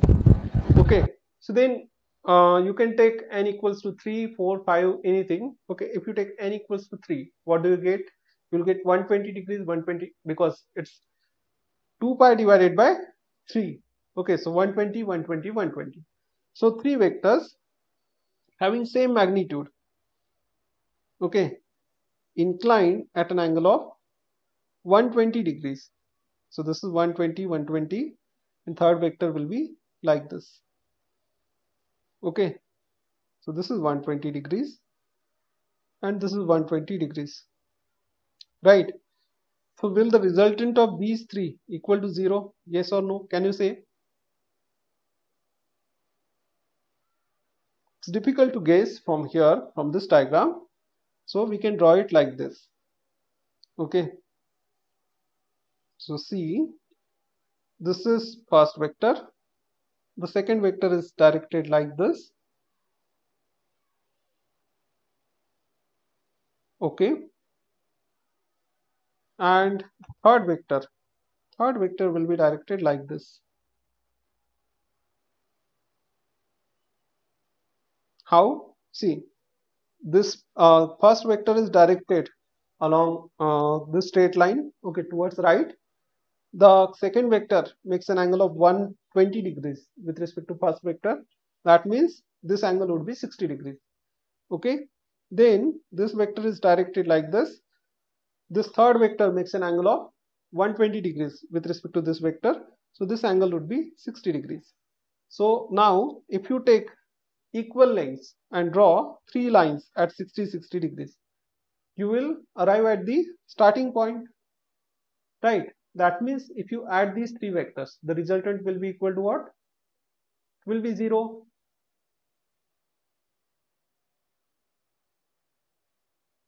Yes, sir. Yes, sir. Okay. So now, so 2 onwards. Okay.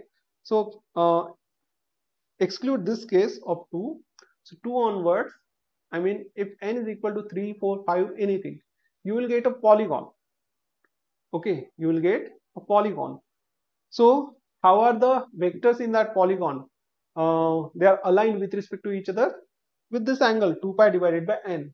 So what are you doing actually? You are dividing this total plane of 360 degrees in 2 pi divided by n angles. Okay, so if you do that and draw it like this, you will always get n-sided polygon. Okay, so you will always reach at the starting point. Okay, are you getting this? Yes, sir. Okay, so Yes, sir. answer of this will be Yes, sir. 0. Okay, but we don't need to check 3, 4 and 5. Okay, you can check one more like this. So let's suppose this is what? This is first vector. Second vector is at 90 degrees with respect to first vector. How come? So if you take 4 vectors, it will be 2 pi divided by 4. That means pi by 2. Pi by 2 is 90 degrees. Okay, so first vector, this is second vector. Third vector will be like this. Okay, and fourth vector, if their lengths are equal, it will be like this. So you will arrive at the origin if all vectors are aligned. Okay, if angle between these vectors is 2 pi divided by n, right, you will always reach at the origin when you finish drawing the last vector. So is it clear? Yes, sir. Yes, sir. Yes, sir. Okay, so this is actually a mathematical rule, but it is difficult to think about mathematical rules in an exam. So what should we do? We should solve using simplest possible case. So this is the simplest possible case. Okay, this thing is clear. Yes, sir. How to approach this kind of question, because n can take various values, but whatever answer you get for your simplest possible case, it will be applicable to all the cases. All right, so let us discuss motion in a plane. So let's suppose there is some object which is moving on a plane surface. Okay, so suppose it moves, its path looks something like this. So it starts from this position. Okay, so it is moving on this plane. It starts from this position and it's moving along this path, right? So we can choose two axes. Okay, the x-axis and y-axis. These are two reference lines to locate the position on this plane. Okay, so the particle or an object is starting from this position. So to locate its position, we draw a vector. Okay, we draw a vector from the origin. So this is the vector, okay, which shows the position of particle at start. So we'll call it the position vector. So this vector is called as what? It is called as the position vector of the particle at the beginning. So what is R0? It is position vector at t equals to 0. So after some time t, suppose this particle or an object, it moves till here. So its position vector will be like this. Okay, this is r at time t, right? So r at time t is the position vector of that particle at some time t. Now how much would be the displacement? So we know what is displacement. It is the straight line joining the start point and end point. Okay, so I'm sorry.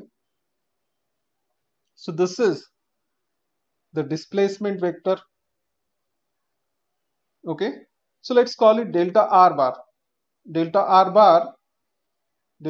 bar is my displacement vector.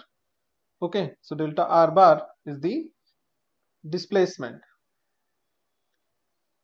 This vector plus this vector will give you this vector. Yes, no? Yes, sir. Yes, sir. Okay, Yes, sir. so can I say that using the triangle law of vectors addition, triangle law, I get that R0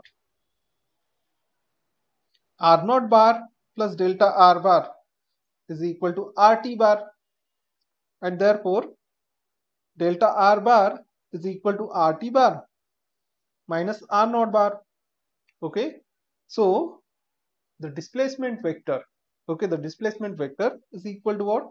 It is change in position. It is final position vector minus the initial position vector. Okay, we can see it here, right? So I can write the displacement vector is equal to final position vector minus the initial position vector. Okay, so you got the displacement. Now this displacement will be carried out in some time, so let's call it delta t. Okay, so you can find out average velocity if you know that time. So now the average velocity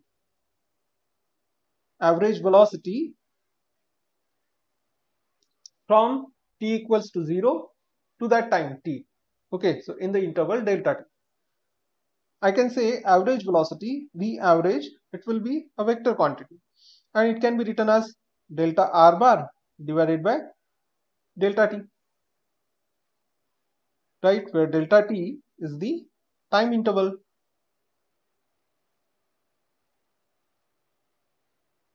And now see what we can do here. So now we know about vectors. We are equipped with the knowledge of vectors. So what we can do is we can take this delta r bar, which will be like this. This is my delta r bar, and we can resolve it along two perpendicular components. Okay, so this is my delta r bar. Let's suppose it is like this. We can resolve this along two perpendicular components. So this is delta x bar and this is delta y bar. Sorry. So this is your delta r bar. So we can write this as V average is equal to delta x bar divided by delta t plus delta y bar divided by delta t. Or if you can use, if you use the unit vectors in x and y direction, it can be written as delta x upon delta t multiplied by I cap plus delta y divided by delta t multiplied by j cap. And therefore, now see what you have achieved by doing this. You have resolved the displacement along two perpendicular components. So you are looking at the displacement along x direction and along y direction separately, independently. Okay, so V average is equal to, you can say it is Vx times I cap plus Vy times j cap. This is your V average. Okay, and how much would be its magnitude? So how much will be its magnitude? I can say in this triangle that delta r square is equal to delta x square plus delta y square, right?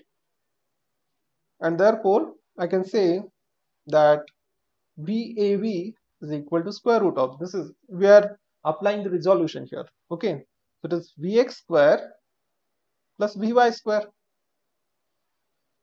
This is the magnitude, which you can call as average speed in this much time. So got it? Yes, no? Yes, sir. Similarly, what we can do is, so if you look in this graph, so now velocity at this position, okay, it will be directed like this. If you find out instantaneous velocity at this position, it will be directed like this. So do you agree with this? Yes, no? If you want to find out instantaneous velocity, Yes, sir. you will draw a tangent, right? So at this point, at this instant, the object is moving in this direction. At this instant, the object is moving in this direction. So let's suppose, okay, and how do you find the instantaneous velocity? You will take derivative, right? So for instantaneous velocity, the instantaneous velocity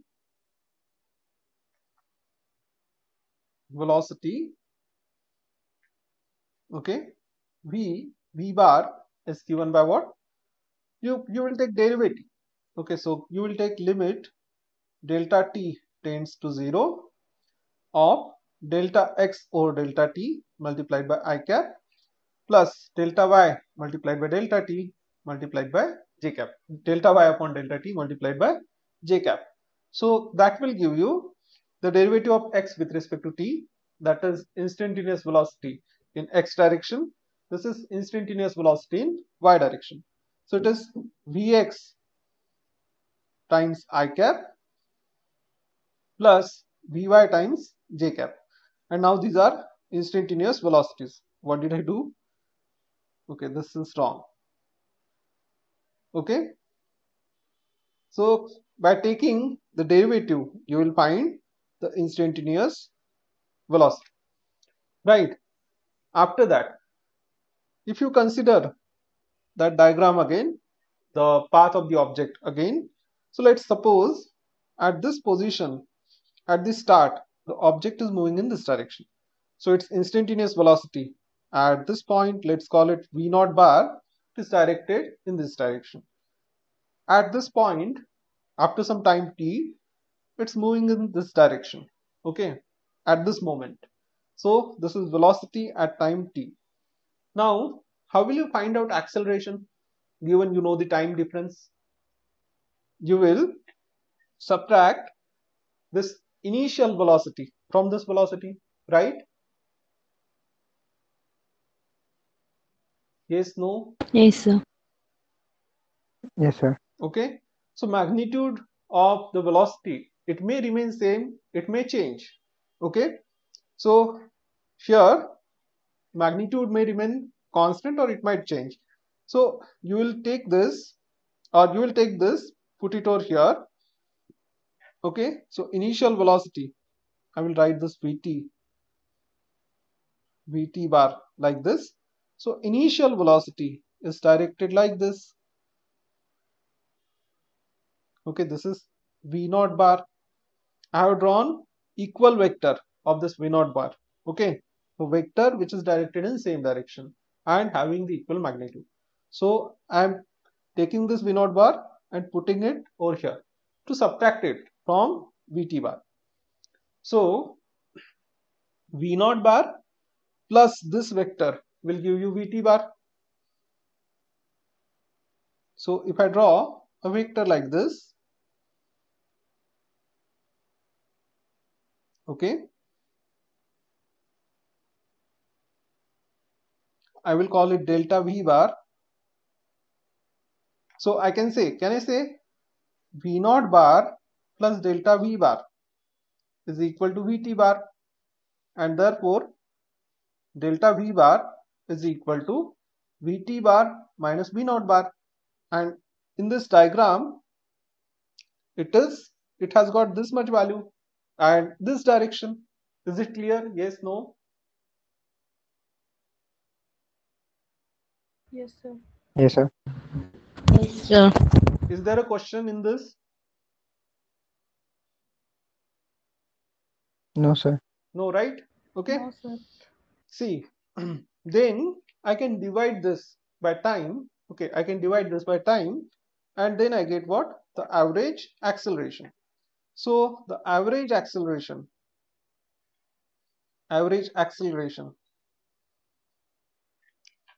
A bar is equal to what? Delta V bar, which is Vt bar minus V naught bar divided by delta T. Okay, and similar to the previous case, this change in velocity can also be resolved in two components, right? The change in velocity in x direction and change in velocity along y direction. So what we can do is we can write this acceleration as delta Vx by delta t. Okay, so this will be Vx at time t minus Vx at time 0. Velocity in x direction at time t minus velocity in x direction at time t equals to 0. Okay, times I cap plus delta Vy by delta t times j cap. And this can be written as Ax multiplied by I cap plus Ay multiplied by j cap, because change in velocity in x direction divided by delta t is acceleration in x direction. This is acceleration in y direction. So the acceleration can also be resolved in two perpendicular components, and therefore what do you get? You get the magnitude of acceleration as square root of ax square plus ay square. Okay, so we can resolve everything. We can resolve displacement, we can resolve velocity, we can resolve acceleration, force, momentum, etc., etc. Okay, so the point to be noted is we can look at the displacement, net displacement, as sorry, as the sum of two perpendicular displacement. Okay, net any quantity, right? Any quantity, displacement, velocity, acceleration, as sum of two quantities, and we can study motion along x direction, motion along y direction separately. Okay, so for an example, let's suppose you have uniformly accelerated motion. So how do you write the second kinematic equation for uniformly accelerated motion? So you write S is equal to ut plus half at square. Okay, so this will be what? Because our particle or an object, it is moving in a plane, we can write it as S bar is equal to u bar times t plus half of a bar times t square. So we can break this down into two equations and we can study those two equations separately. How? So I can write this as Sx bar. This is my displacement in x direction only. So this is equal to what? X at time t minus x at time 0, and it's equal to ux times t plus half of ax times t squared. Okay, and since okay, you can put the bar over here, and since everything will be multiplied with I cap only, so you can forget about the bars also. Okay, so you can write xt minus x naught.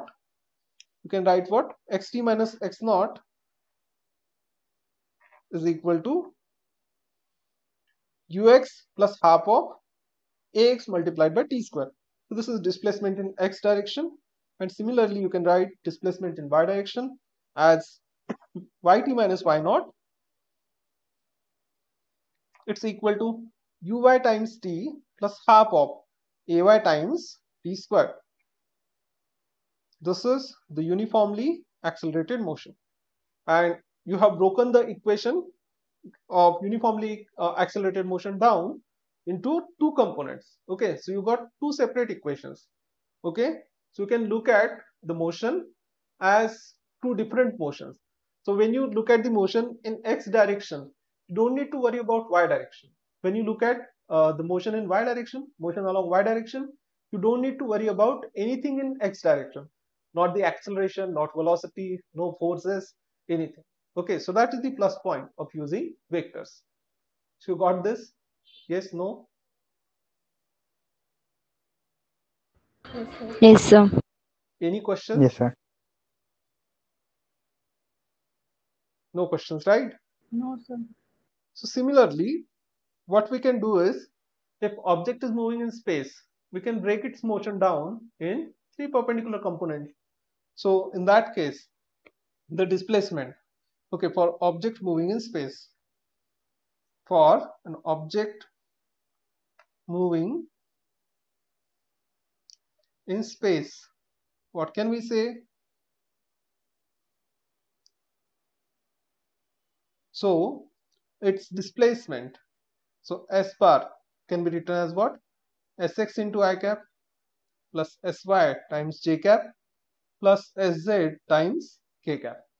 Its velocity, okay, here we can write total displacement. The magnitude of total displacement, I'm sorry, the magnitude of total displacement will be what? Square root of sx square plus sy square plus sz square.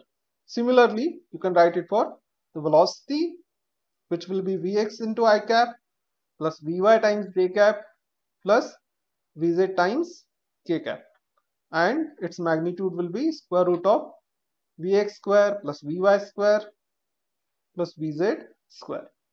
And for acceleration, you can write this ax into I cap plus ay times j cap plus az times k cap, and the magnitude will be square root of ax square plus ay square plus az square. Okay, so this is clear. Yes, sir. Okay, so now let's try to solve some problems based upon this. Okay, all right, so let's see this problem. This is from NEET 2017. The x and y coordinates of a particle at any time are x equals to 5t minus 2t square and y equals to 10t respectively, where x and y are in meters and t in seconds. The acceleration of the particle at t equals to 2 seconds is. So what should we do? First dx by dt. Okay, so let's find dx, which is dx by dt, d by dt of x. Okay, so that is d by dt. 5 minus 4t. Okay, so it is d by dt of this thing, 5t minus 2t square, and it is 5 minus 4t, right? Okay, meters per second. Then acceleration in x direction is equal to dvx by dt, and that will give you what? If you take the derivative of this, Minus 4. it will give you minus 4. Okay, so minus 4 meter per second square. This is acceleration in x direction. What about acceleration in y direction? So for that, first find out vy. Vy equals to dy by dt, and that is d by dt of 10t. So it's 10. Vy equals to 10 meters per second. So it is constant. That means there is no acceleration in y direction. So ay is dvy by dt, dvy by dt, and it's equal to 0 meters per second square. So how much would be the net acceleration? Minus 4. It will be minus 4, right? There is acceleration in x direction only, no acceleration in y direction. So the answer is minus 4. Very simple, right? Next question. A particle is moving such that its position coordinates x, y are 2 meters, 3 meters at time t equals to 0, 6 meters, 7 meters at time t equals to 2 seconds, and 13 meters, 14 meters at time t equals to 5 seconds. The average velocity vector from t equals to 0 to t equals to 5 seconds is. Tell me. See, you want the average velocity vector from t equals to 0 to t equals to 5 seconds. So you will pick the coordinates at t equals to 0 and t equals to 5 seconds. So these are the coordinates. So x0 equals to 2 meters, y0 equals to 3 meters, right? These are the coordinates. Then x at 5 equals to 13 meters, y at 5 equals to 14 meters. So 13 meters, y at 5 equals to 14 meters. And now you can find out average velocity. So average velocity is equal to average velocity in x direction into I cap plus average velocity in y direction multiplied by j cap, which is, you can say it is x at 5 minus x at 0 divided by the time difference. Time difference is 5 times I cap plus y at 5 minus y at 0 divided by 5 multiplied by j cap. Okay, so now you substitute the values. So what are the values? 13 minus 2 divided by 5 I cap plus this is 14 minus 3 divided by 5 times j cap. So 11 by 5. Okay, and 11 by 5. So it is 11 by 5 I cap plus j cap. Right? So let's move on to next problem. A body is moving with velocity 30 meters per second towards east. After 10 seconds, its velocity becomes 40 meters per second towards north. The average acceleration of the body is, we want to find out average acceleration. So body is moving with 30 meters per second. So let's draw east, west, north, south. Okay, so body is moving towards east with some velocity. How much? It's 30 meters per second. After some time, after 10 seconds, its velocity is 40 meters per second. So it is this much. Okay, towards north, right? Towards north, it is 40 meters per second. So you can say initial velocity v naught is equal to 30 I cap meters per second, right? East is towards right. Okay, in positive x direction you can say, and this is north. So velocity at some time t, so this will be a vector. It is 40 j cap meters per second. So what will be acceleration? So acceleration, velocity at time t minus velocity at the beginning divided by time. Okay, so that is 40 j cap minus 30 I cap divided by how much is time? 10. So 4 minus 3. Okay, so acceleration is equal to minus 3 I cap plus 4 j cap, right? So this is the answer. Okay, and you want magnitude, so how much would be that? So a is equal to 5 meter per second square. right, it will be 5 meters per second square. So square root of minus 3 square plus 4 square, 5 meters per second square. This is the answer, option D. Simple problem, right? Okay, next question. A particle starting from origin 0, 0 moves in a straight line in xy plane. Its coordinates at latter time are square root of 3, 3. The path of the particle makes with the x-axis an angle of O. So how to solve this? This is very simple, right? It starts from the origin. Okay, it starts from origin. So I can draw this. Starts from origin. So this is your starting point. And after some time, it reaches the square root of 3, 3. Okay, so square root 3 and 3 somewhere here. Okay, so this is your graph like this. So this will be the point root 3, 3. Okay, so now can you tell me how to find out the angle? So tan theta. Tan theta. Okay, so this is your 60 angle. degrees. 60 degrees. Okay, so tan of Yes, sir. theta equals to this distance divided by this distance. So it is 3 divided by root 3. Okay, so it will be root 3. So theta should be tan inverse of root 3, that is 60 degrees. Good. Okay, good. Next question. A bus is moving on a straight road towards north with uniform speed of 50 kilometers per hour. Then it takes turns left through 90 degrees. So it was moving towards north and then it turns left. Okay, through 90 degrees. Turns left through 90 degrees. If the speed remains unchanged after turning, the increase in the velocity of bus in the turning process is. Yes, can you tell me? So bus was moving like this due north and it takes a turn like this. Starts moving towards left. So what is that? Towards west, you can say. Okay. So this is your initial velocity Vi or V naught, and this is your final velocity Vf.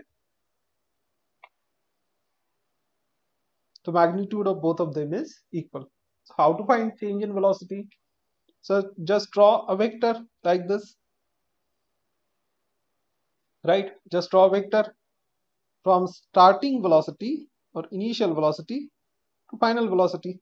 Okay, so this plus this will give you this. Okay, so this is your change in velocity, and this is direction of change in velocity. Same will be the direction of acceleration. Yes, no? Yes, sir. And what is magnitude? Magnitude of this. Okay, question is increase in velocity only. Okay, not the acceleration. So we have to find out the magnitude of this only, the change in velocity or increase in velocity, and its direction also. So what is this direction?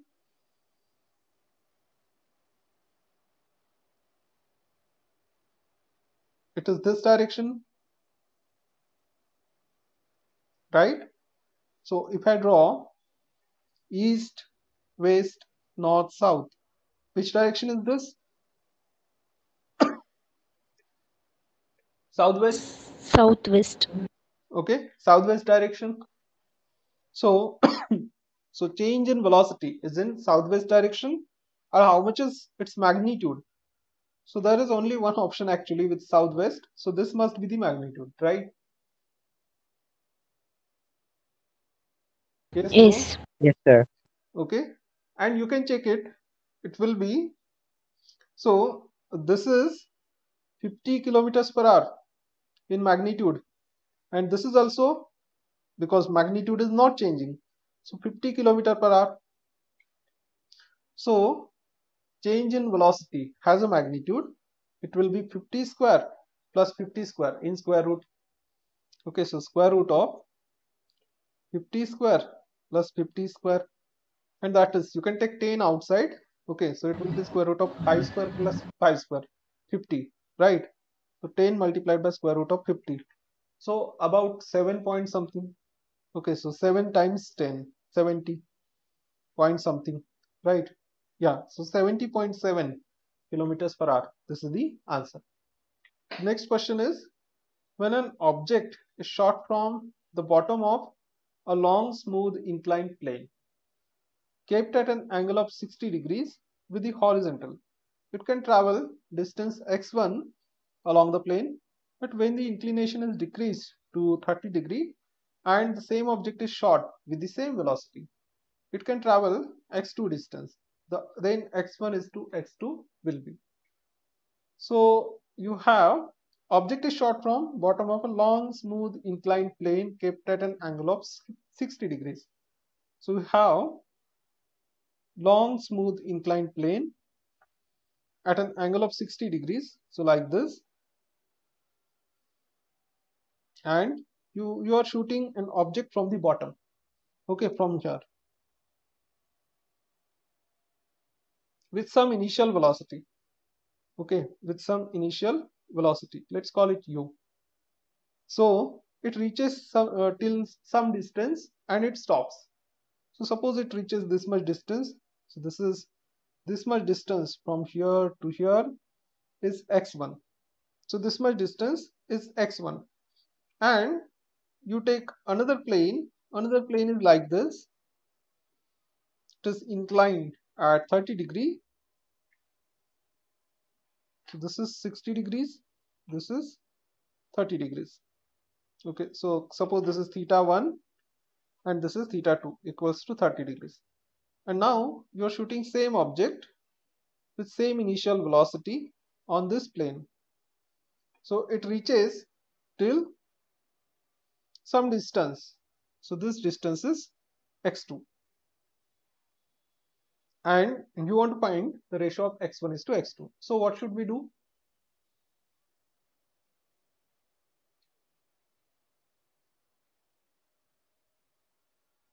Okay, there will be some acceleration, right? What is the acceleration acting on that object? There is acceleration due to gravity. Okay, so acceleration due to gravity is equal to g. Okay, but that acceleration, it is acting downwards, not along the plane. So what you can do is, so this is your g, you can resolve this g in two perpendicular components. Okay, so we'll resolve the g along two perpendicular components like this. Okay, like this. So this angle is theta 1. How much would be this angle?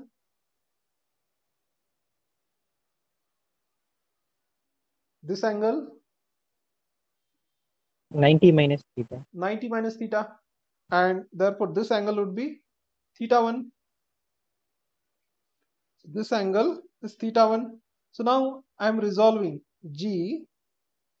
Okay, so it will have these two components. So this component, this component, and this component. So one is along the plane and one is perpendicular to plane. So this component which is perpendicular to plane, it is g cos theta 1, and this one will be g sin theta 1. Right? Yes, no? Yes, sir. Yes, sir. Okay. And similarly here, you can resolve this one along two perpendicular components. So this will be g sin theta 2, and this is g cos theta 2. You see, motion of this object is like this, and g sin theta 1, the acceleration in direction of motion, actually it is in opposite direction of motion. So we'll take it as negative, right? So for first object, you can say that v square, okay, because at this position, its velocity will be 0. So you can say v1 square equals to u1 square plus 2 times a1 into x1, okay, because distance is given as x1, okay. So v1 is equal to 0. So you get u1 square plus, actually it is in opposite direction. So I will take negative sign. So minus of 2 g sin theta 1 multiplied by x1. And therefore you get the relation between u and x. So what is that relation? So u1 square is 2 times g sin theta 1 x1. Okay, same thing you can do with second object. So you will get u2 square equals to 2g sin theta 2 x2. Okay, and then you can take the ratio of these two. So It's given that u1 is equal to u2, right? It is short with same velocity, so u1 is equal to u2. Okay, yes, no? Yes, sir. So left hand side will be equal to 1, then 2g and 2g gets cancelled out. So you can say, okay, this is equal to 1. If you take this x2 and x1 on left hand side, you get, or we want x1 or x1 is to x2, right? So we'll take sine theta 1 and sine theta 2 on other side. So x1 divided by x2 will be equal to sine theta 2 divided by sine theta 1, because this will go in numerator and this will go in denominator. So x1 is to x2 equals to sine of theta 2 divided by sine of theta 1. Okay, and what is theta 2 and theta 1? This is sine 30 divided by sine of 60 degrees, right? Which is 1 by 2 divided by root 3 by 2, or 1 divided by root 3. This is the answer. Okay, so option D is the answer. But if you remember one thing, which will be handy afterwards also, if your plane makes an angle theta, okay, makes an angle theta with the horizontal, then how much would be the acceleration of a body which is rolling or moving along the plane? It will be minus g sine theta. Yes? Okay. Yes, sir. Yes, sir.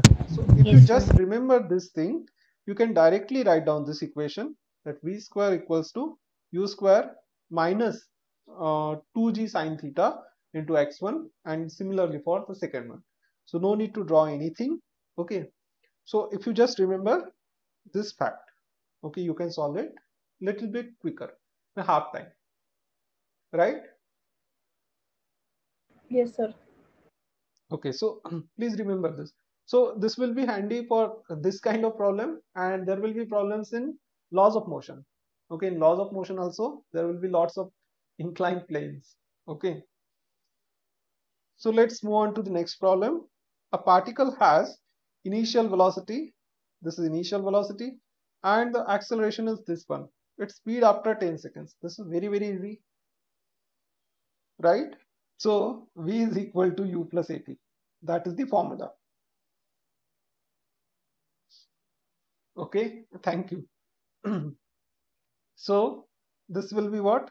3i plus 4j plus 0.4i plus 0.3j times the time, which is 10. So how much would be that? 4. Okay, this will be 4, this will be 3. So 3 plus 4 and 4 plus 3. So 7i plus 7j. So this is the velocity, and you want speed. So speed will be what? Square root of 49 plus 49, or it is 2 times 49. So square root of 49 is 7. 7 times root 2.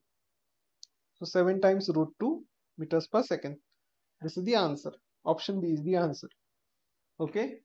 Two boys are standing at the ends of A and B of a ground where AB is equal to A. So there are two boys standing at the ends. So this is A, this is B, and AB is equal to A. The boy at B starts running in a direction perpendicular to AB with velocity v1. So boy at B starts running like this with velocity v1. Okay, with velocity v1. Then the boy at A starts running simultaneously. At the same time, the boy at A starts running with velocity v. Okay, and catches the other in time t. So he will have to run like this. Yes, no? Okay, at some angle. Yes, sir. And if he wants to catch this boy, the other boy, then the y component, let's call this y and this as x. So the velocity of this boy who is at the position A, okay, it will have two components.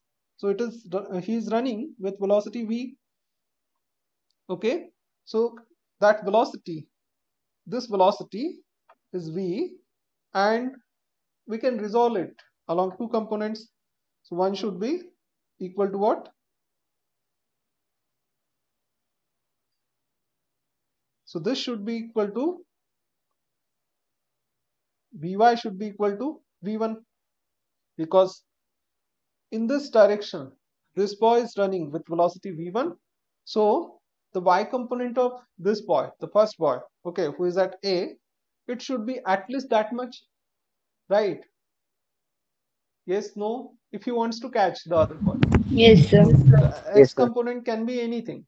Okay, if x component is less, if this is infinite ground, x component is less, he will take more time, okay, to cover this much distance.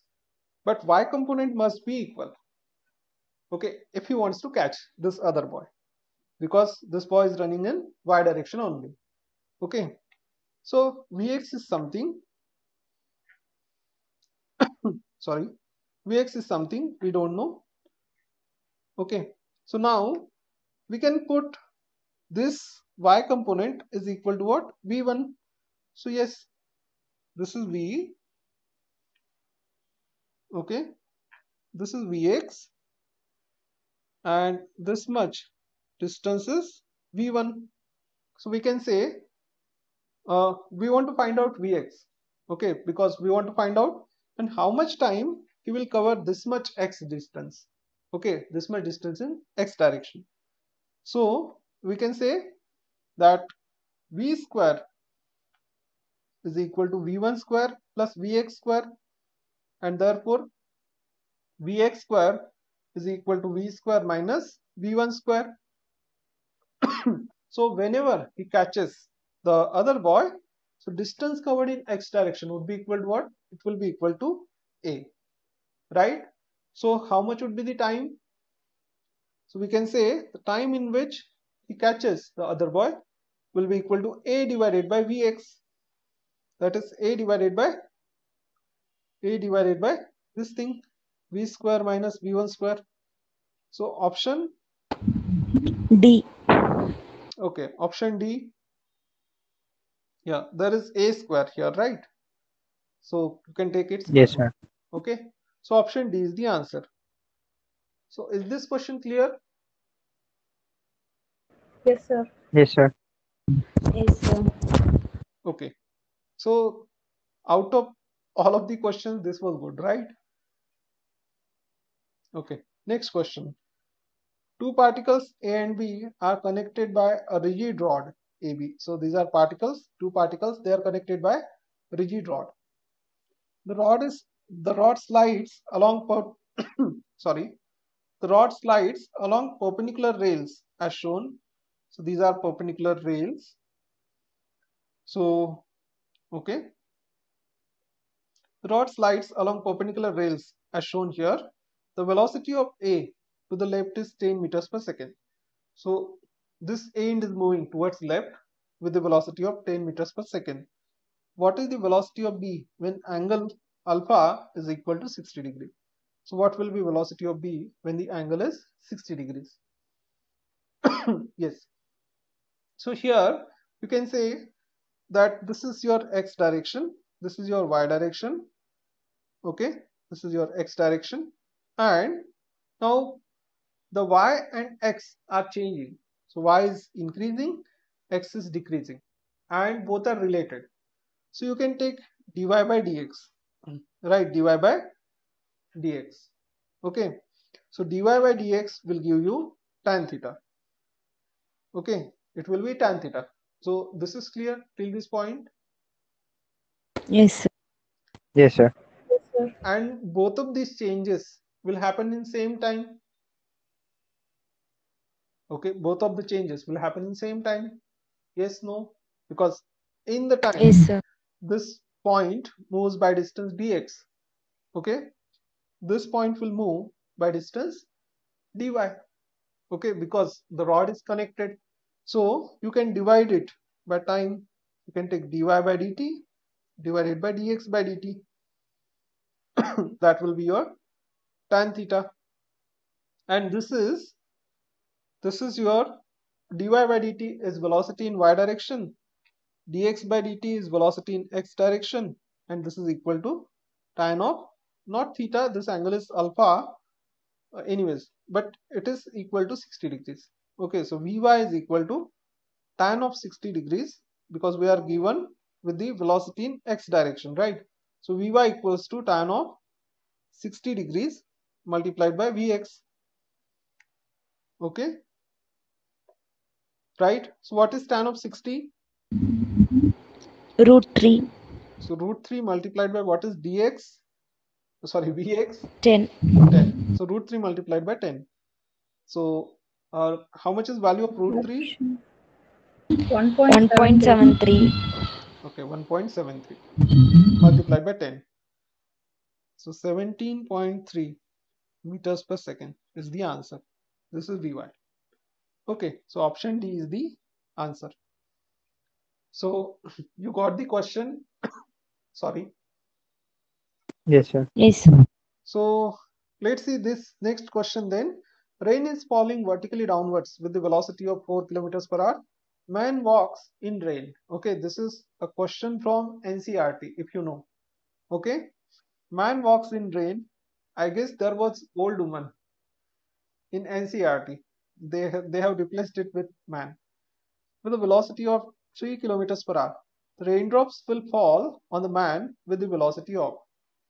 Okay, this is simple. This anybody can do, right? The rain is falling vertically downwards. So rain is falling vertically downwards. Okay, with some speed, whatever is speed. This is velocity of rain, and man walks in the rain with velocity of 3 kilometers per hour. So suppose man is walking like this. Okay, man is walking like this. So this is velocity of man. Now the raindrops will fall on the man with the velocity of. So now man is in motion, rain is also in motion. So you want to find the speed of raindrops. Okay, velocity of raindrops with respect to man. Yes, no? Okay, so raindrops will fall Yes. on the man with the velocity of rain with respect to man, which is velocity of rain minus velocity of man, right? So you have drawn velocity of man. You have to draw this picture. This is minus Vm. Okay,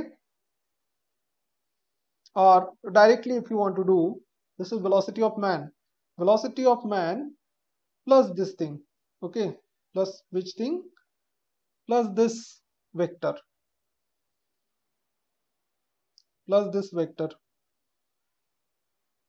okay, this will be Vrm. Velocity of man plus this is equal to velocity of rain. Okay, and therefore you can say Vrm is equal to what? Velocity of rain minus velocity of man. Can you say that? Yes, sir. Okay, apply the triangle law. This plus this is equal to this. So this is what? This minus this. Okay, and then you just want the magnitude. So it is minus or plus. They are at 90 degrees with respect to each other, right? So how much would be the magnitude of this vector? So magnitude of Vrm is square root of Vr square plus Vm square. Okay, so that is 4 square plus 3 square. Okay, that is 5. 16 plus 9, square root of that 25. Okay, so square root of 25, 5 kilometers per hour. This is the answer. Simple.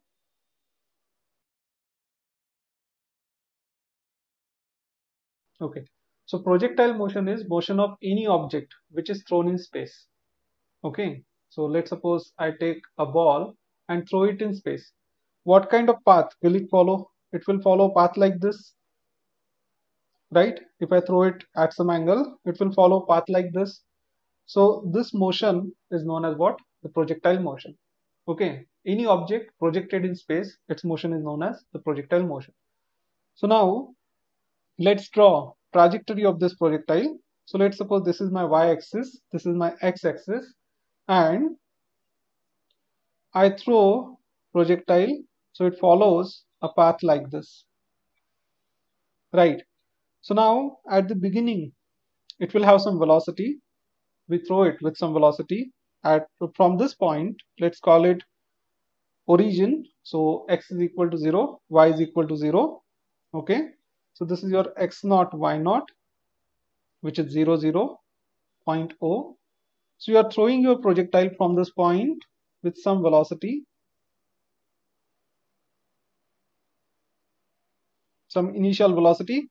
And how will the velocity at this start point, how can we draw it?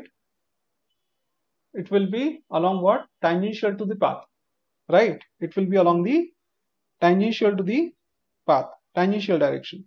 So this is the initial velocity, u bar. Okay, this is u bar, and you can resolve it along two perpendicular components. So the perpendicular components along x-axis and y-axis.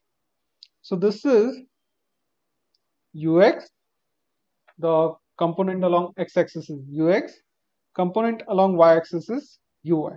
U bar can be written as what? What will be ux? Okay, can I write u bar equals to ux times I cap plus ui times j cap? Yes, no? Yes, sir. Okay. And we have studied in resolution of vectors that ux can be written as what? Ux is equal to u cos theta and uy is equal to u sin theta, right? So see, then you can write u bar as equal to what? U bar is equal to u cos theta multiplied by I cap plus u sin theta multiplied by j cap. And what will be magnitude of this u?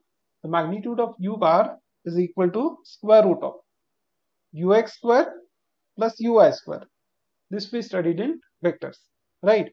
So see, there is no acceleration along x direction. There is acceleration in y direction only, which is acceleration due to gravity.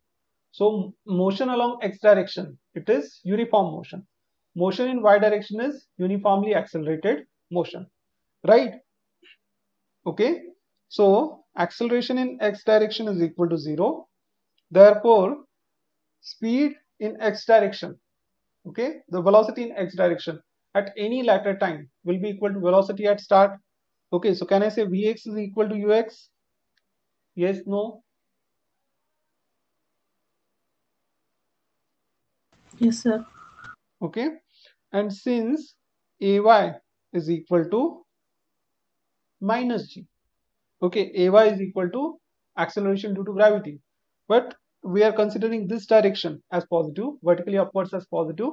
Acceleration due to gravity acts vertically downwards, so it is negative, right? And therefore Ay is equal to minus g, and therefore we can write Vy, velocity in y direction at any later time, is equal to uy plus ay times t. That is equal to uy minus gt, right? This is velocity along y direction at any later time. Vy equals to uy, which is u sin theta, minus gt. And okay, velocity in x direction, vx is equal to ux. Okay, so this is clear till this point. So we found velocity in x direction, which remains constant, velocity in y direction, okay, which is uy minus gt. So now I want to find out equation for the displacement. So in x direction, the projectile is moving with constant velocity, right? So it is uniform motion, and that's why you can write velocity is equal to what? Displacement covered divided by time taken. So I can say in x direction, for x direction,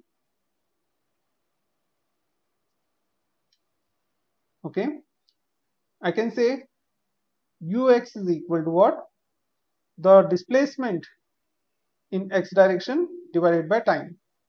Okay, and this displacement is x at some time t minus x at start divided by time, right? So x at start is equal to 0. You put that and you get what? X at time t is just equal to ux multiplied by t. What is ux? Ux is u cos theta, right? So it is u cos theta multiplied by t. Okay, so let's call this equation 1, this is 2, this one 3. Okay, after that, for y direction, what can I say for y direction? It is uniformly accelerated motion, right? Motion in y direction is uniformly accelerated motion or uniformly decelerated motion. So you can write Sy is equal to uy times t minus half of gt square. Okay, because acceleration is what? It is minus of g. So Sy is displacement in y direction, which can be written as what? Y at some later time. Okay, y position at some later time minus y position at the beginning. Okay, it is uy times t minus half of g multiplied by t square. So put y0 equals to 0. What do you get? Y at time t is equal to what? Ui times t, which is u sine theta multiplied by t minus half of gt square. Okay, so this is equation 4. Now what I will do is I will divide equation 4 by equation 3. Okay, so I get relation between sorry, what did I say? I will divide. Okay, so in this equation 4, what I will do is I will put this time as u cos theta divided by x. Okay, so see, what is the equation of trajectory? It is the relation between y coordinate and x coordinate. Okay, so first thing that I want to find out is equation of trajectory. What is equation of trajectory? It is the relation between y coordinate and x coordinate. So how do I find that? So so in this equation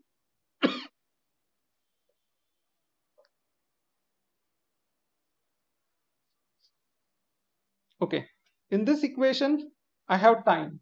Okay, and I want the relation between y and x. That is my equation of trajectory. So what should I do? I should substitute for x in place of this time, right? I should write the time in terms of x. Okay, so what can I do here? Here I can write t is equal to what? Xt divided by u cos theta.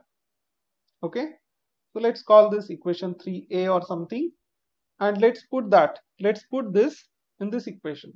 Okay, so what do we get? We get y at time t, y at some time t is equal to u sine theta multiplied by t, and what is t? It is x at time t divided by u cos theta. Okay, so u sine theta multiplied by x at time t divided by u cos theta. This is your t minus half of g multiplied by t square.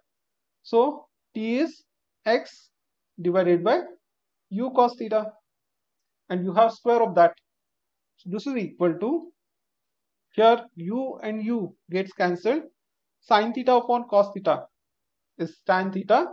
So this is tan theta multiplied by x at t minus half of g upon u cos theta square multiplied by x at t square. Okay, so this is y at some time t. So this can be written as some alpha. So alpha is equal to tan theta.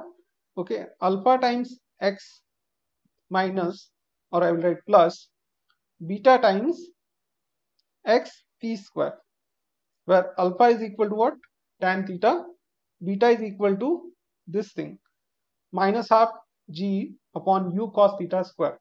So this is a constant, this is a constant, and you get this equation for the trajectory. Okay, so equation of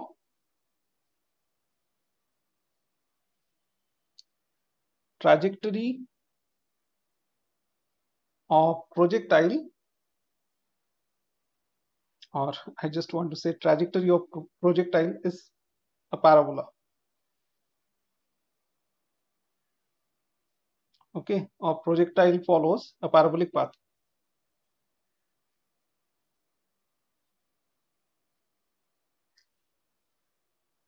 All right, let's do next thing. So now I want to find out the maximum height. I want to find out maximum height of projectile.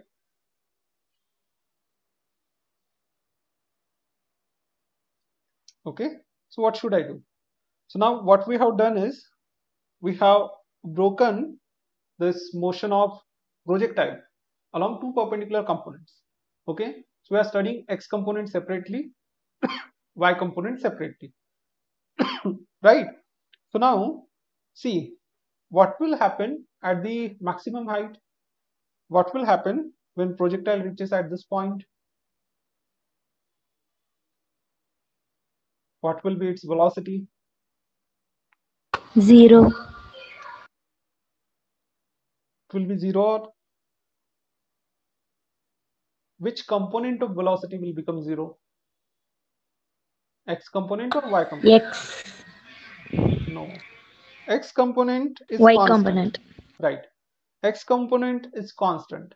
Right. X component is constant because there is no acceleration or deceleration in x direction. So x component is constant. So when projectile reaches this height, what will happen? Its y component will become 0. Y component of the velocity will become 0. Okay, so velocity at maximum height will be directed in x direction only. And what will be that velocity? So velocity at this point, Vx will be equal to what? It is just u cos theta. Okay, so this is the point of maximum height. Okay, this is the point of maximum height. So I want to find out maximum height. How do I find? Tell me. So at the maximum height, y component of velocity becomes 0. Okay, at maximum height,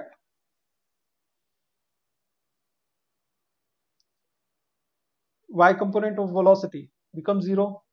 Okay, so I can use my kinematic equation. I will use third kinematic equation.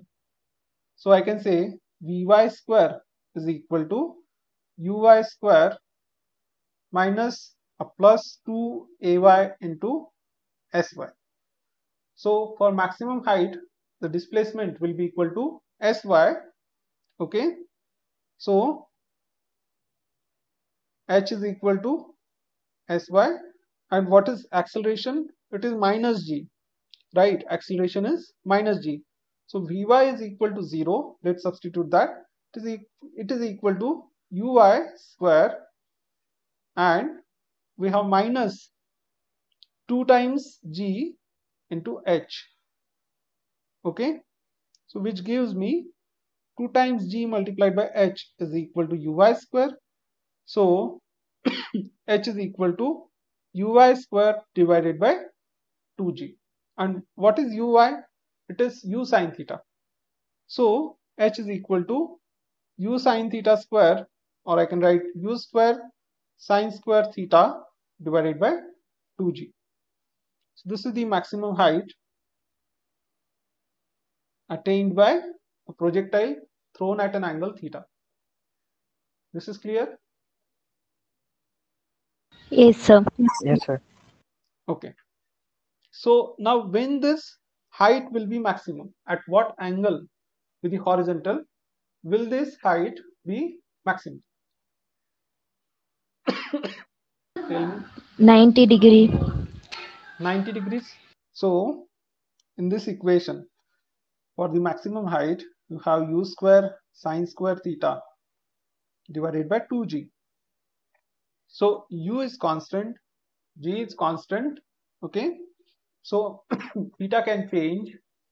The maximum value of sine theta is equal to 1, and it happens for the angle theta. So I can say h max, the maximum height, is u square upon 2g, and this will happen when sine square theta is equal to 1. That means theta sorry, sine of theta is equal to how much? It is 90 degrees. Okay, so the projectile goes till the maximum height when it is projected vertically upwards. Next thing, so next I want to find out the horizontal range of projectile. Okay, so next let's find out the horizontal range of the projectile. Okay, so your projectile is projected like this. So now suppose this is a horizontal surface. This is a horizontal surface. So now at this point, what is value of y? Y is equal to 0 at start, right? And at this point also, y will be equal to what? 0. Yes, sir. Yes, sir. Okay. So now first we want to find out the time when this projectile lands on the ground. Okay. So whenever it lands on the ground, y will be equal to 0 for that. Okay. So I have equation for y coordinate. Y is equal to what? It is u sine theta multiplied by t minus half of g multiplied by t square. So now till the time this projectile is in air, that time is known as time of flight. Okay, so till the time it is in flight, okay, the time, that much time is known as the time of flight. Okay, so what is time of flight? Sorry. So what? So t is the time of flight. Okay, it is the total time spent by projectile in air. Okay, so at the end of t, capital T, what will happen? The projectile will land on the ground, okay, on the floor, and at that time, what will happen? The y coordinate will become 0, right? Yes, sir. Okay, after that much time, y coordinate will become 0, and we want to find out that time. Okay, so see, now let's substitute y is equal to 0. So when at t equals to capital T, y is equal to 0. So let's substitute that. If we substitute that here, what do we get? 0 is equal to what? U sine theta multiplied by t minus half gt square.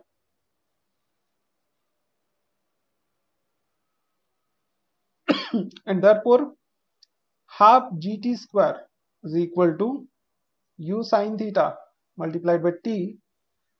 So your t and this thing square gets cancelled. So you get t is equal to 2u sine theta divided by g. Sorry.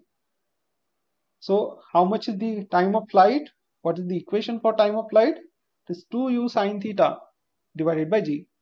So now the distance covered in this time in horizontal direction, it is known as the range of projectile.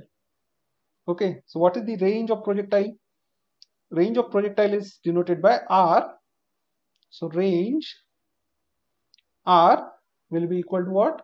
It is distance covered by projectile on the ground. Okay, the horizontal distance covered by the projectile is known as its range. Okay, so it takes this much time to cover that distance, and we know what is the distance covered in x direction. X is just equal to ux times t.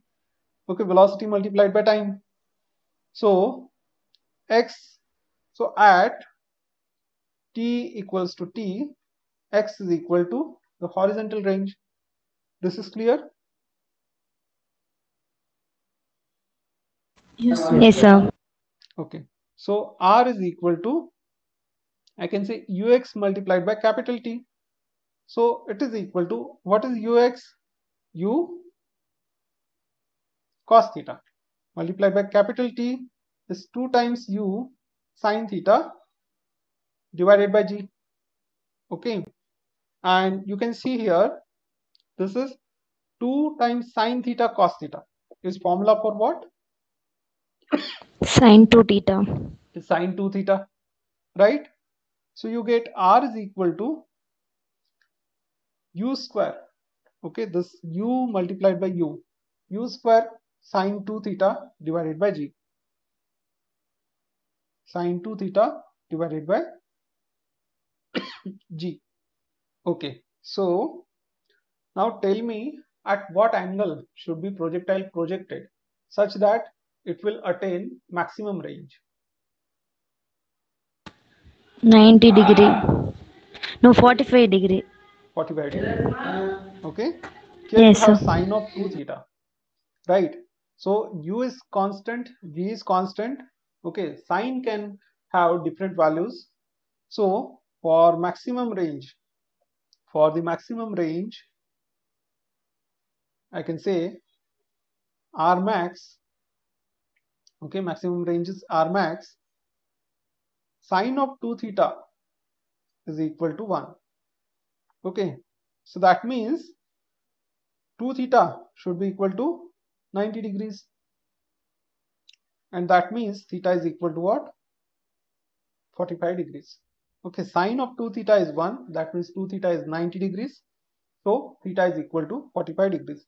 So when you throw, if you play cricket, okay, at what angle should you throw the cricket ball such that you have to throw it with minimum efforts? You got this? Okay, let's suppose you are at the boundary. Okay, you are playing cricket, you are fielding at the boundary here. Okay, and these are your stumps. Okay, this is the pitch, this is bowler's end. So now you throw the cricket ball. Okay, you fielded that, and you throw it to bowler. Okay, batsman is taking runs.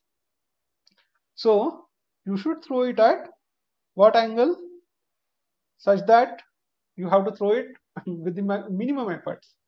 Okay, so theta should be equal to what? Should be 45 degrees. Yes, sir. Yes, sir. You got this Yes, or not? sir. This is clear, no?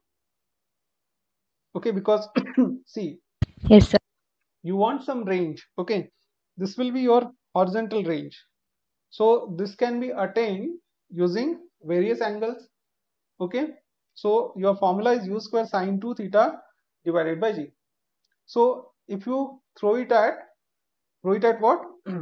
45 degrees. So r will be equal to u square divided by g, and that's the maximum range. Okay, so range is fixed. You can change u, you can change theta. That means you can change the velocity, you can change the angle, right? So now let's suppose you throw it at 30 degrees. So what will be sine of 2 theta? It will be sine of 60, right? It will be root Yes, 3 sir. by 2. Okay, but r is fixed. This is root 3 by 2. Okay, so if this is root 3 by 2, that means it is 1.7 Okay, 7.3 divided by 2, it's less than 1. So if this term is less than 1, you have to increase this. That means you have to apply more force, more energy. This is clear? Yes, sir. Yes, sir. Yes, Okay. sir. So, so for maximum range, theta is equal to what?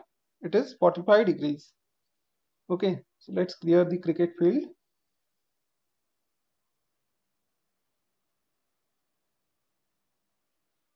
And now, what will be the height? Okay, what will be the height when r is equal to r max? Okay, so for theta equals to 45 degrees, what happens to the height? So h is equal to, we have this formula, u square, what? It is cos square theta, right? Divided by 2g. Sorry, u square sine square theta divided by 2g. This is the formula. Yes or no? Yes, sir. Okay, Yes, so sir. maximum height, or not maximum height, the height attained by the projectile. Maximum height attained by projectile when you throw it. It is u square sine square theta divided by 2g, and your theta is 45 degrees. So what height does it attain at the 45 degrees? That's what we are going to find.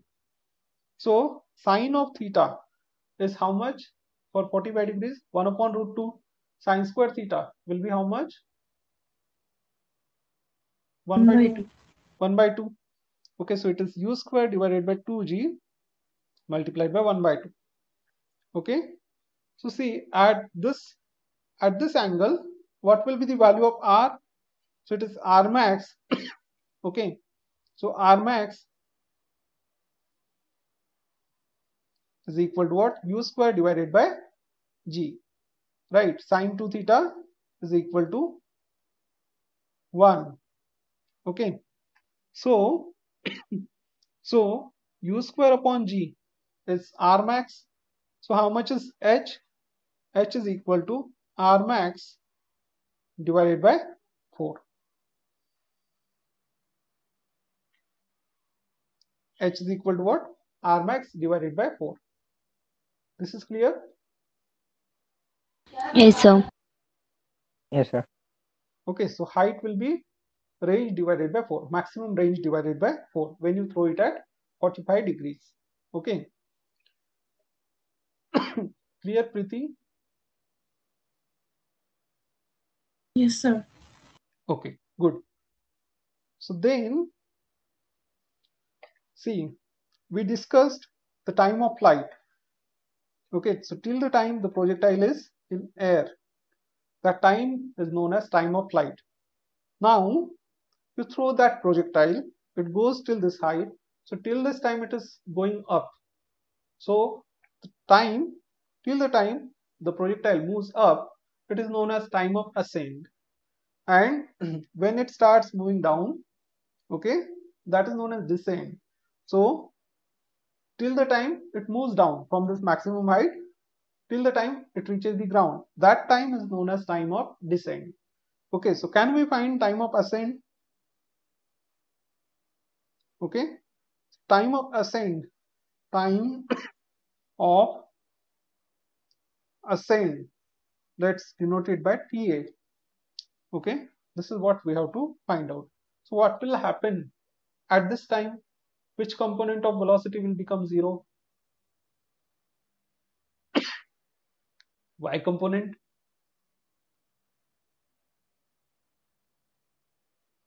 Right, at maximum height. Okay, till what time it will keep on? Y components 0. Y component becomes 0.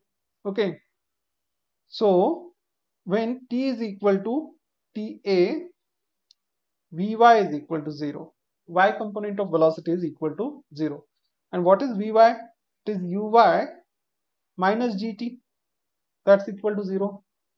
It is u sine theta minus gt. This is equal to 0. Okay, so in place of t, I will substitute what? TA. Okay, let me substitute TA over here. Okay, G times TA. So which implies TA is equal to U sine theta divided by G. Okay.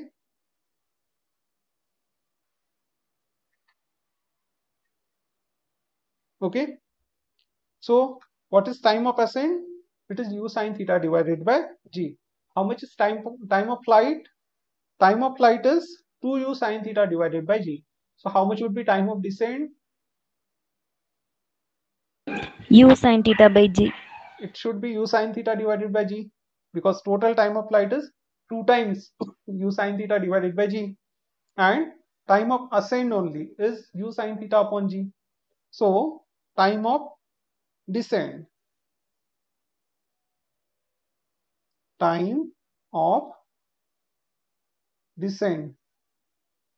okay, TD is equal to T minus time of ascent, that is 2U sine theta upon G minus U sine theta upon G. So it is U sine theta divided by G. This is time of descent. Right? Simple. Yes, sir. When you throw an object, let's suppose you throw a ball vertically upwards, okay, with some velocity, vertically upwards, okay, 90 degrees, yeah. So when it comes back to you, how much will be its velocity? Is it the same or is it different?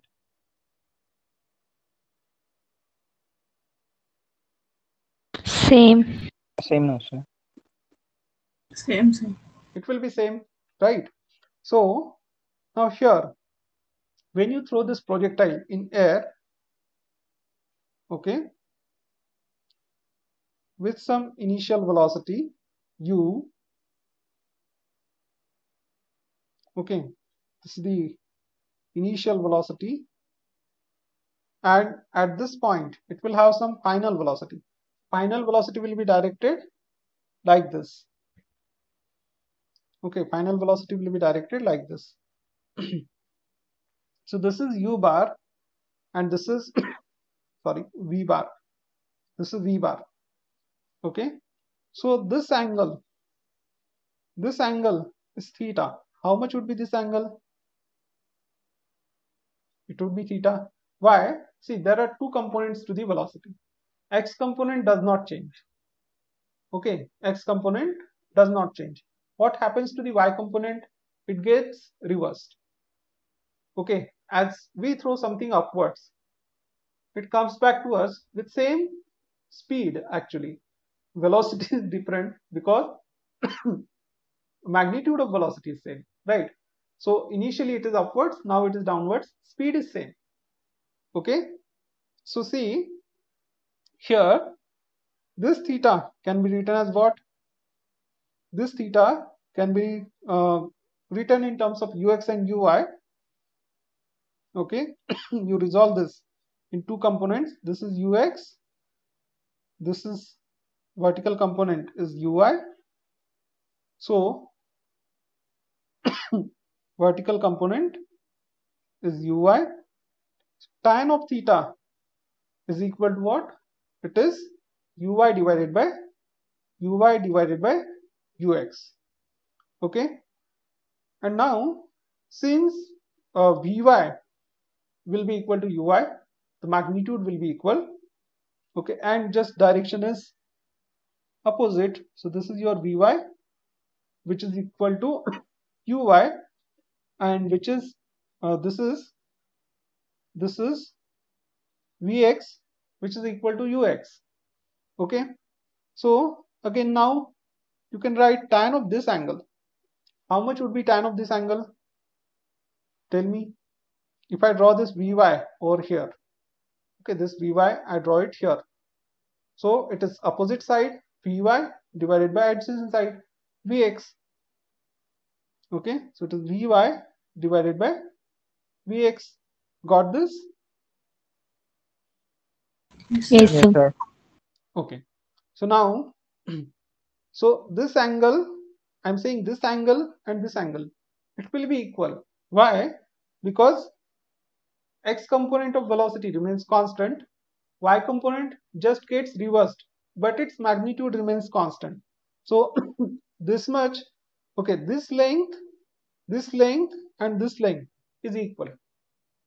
Okay, if you draw x component of velocity here, this is your, sorry, y component of velocity here, this is uy, and y component of velocity you can draw here, y component of final velocity. So their magnitude is equal, right? Their magnitude is equal. So Vy is equal to Uy, okay? And x component of velocity is constant, it's not changing. Y component is changing, but when it hits the ground, it is same as that of initial y component. Okay? So this angle and this angle will be equal. And these two are vertically opposite angles. So that means this and this, they are equal anyways, right? So this angle and this angle is equal. Yes, no? Yes, sir. Yes, sir. Yes, sir. Okay. So now if you measure angle, okay, if you measure an angle from starting, okay, with respect to positive x direction. So if this angle is theta, how much would be this angle? It is, so projectile which is thrown up at an angle theta with positive x direction hits the ground at an angle 180 minus theta to the positive x direction. Clear? Yes, sir. Okay, good. So this angle would be 180 minus theta.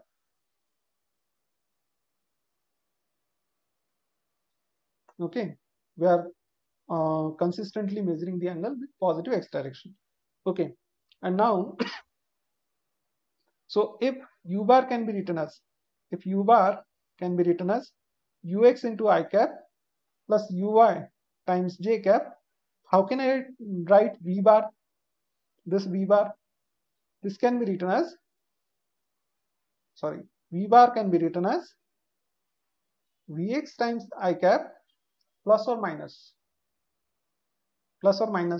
vy times j cap. Minus. It will be minus because this component is vertically upwards, this one is vertically downwards.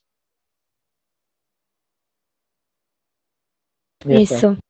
Right? Yes, sir. So you can equally write this as v bar is equal to ux times I cap minus uy times j cap, because vx is equal to ux, vy is equal to uy in magnitude, but just direction is opposite for vy. Okay, so this is clear.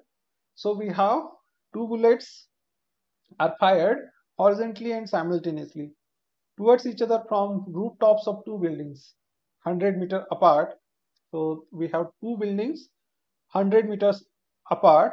This is building 1, this is building 2, and two bullets are fired like this. One bullet is fired like this, another bullet is fired like this horizontally. Okay, and this distance, horizontal distance, is how much? 100 meters. Of same height of 200 meters. So this height of both the buildings is 200 meters. Okay, with same velocity 25 meters per second, and bullets are fired with the velocity of 25 meters per second. So v is equal to 25, and v for this is also equal to 25 meters per second. So let's call it va, this is vv. Okay, when and where will the two bullets collide? Okay, how much is the distance between the bullets? See, what path will they follow? Their path will be projectile motion. Okay, so this bullet, it will follow, first bullet will follow this kind of path, right? If you throw something like this, it will follow this kind of path. Okay, if you throw something in horizontal direction, it follows this kind of path. Okay, a parabolic path, and this one also follows a parabolic path. They will reach at this point. Okay, so how much would be the distance covered by these two bullets? Okay, this is also thrown from this point. Okay, so they are at distance of 100 meters from each other. Okay, with respect to each other. So the relative distance covered by them, if you think in terms of first bullet, so relative distance covered by bullet A with respect to B will be how much? The relative distance to be covered is 100 meters. What will be relative velocity? It is 25 minus 25, 50. Yes, no? Yes, sir. Yes, sir. Getting this or not? Both are coming Yes, towards sir. each other, no? So, see, S is equal to, now VA would be positive, VB would be negative because it's moving towards left. Okay, so it is VA minus VB multiplied by T.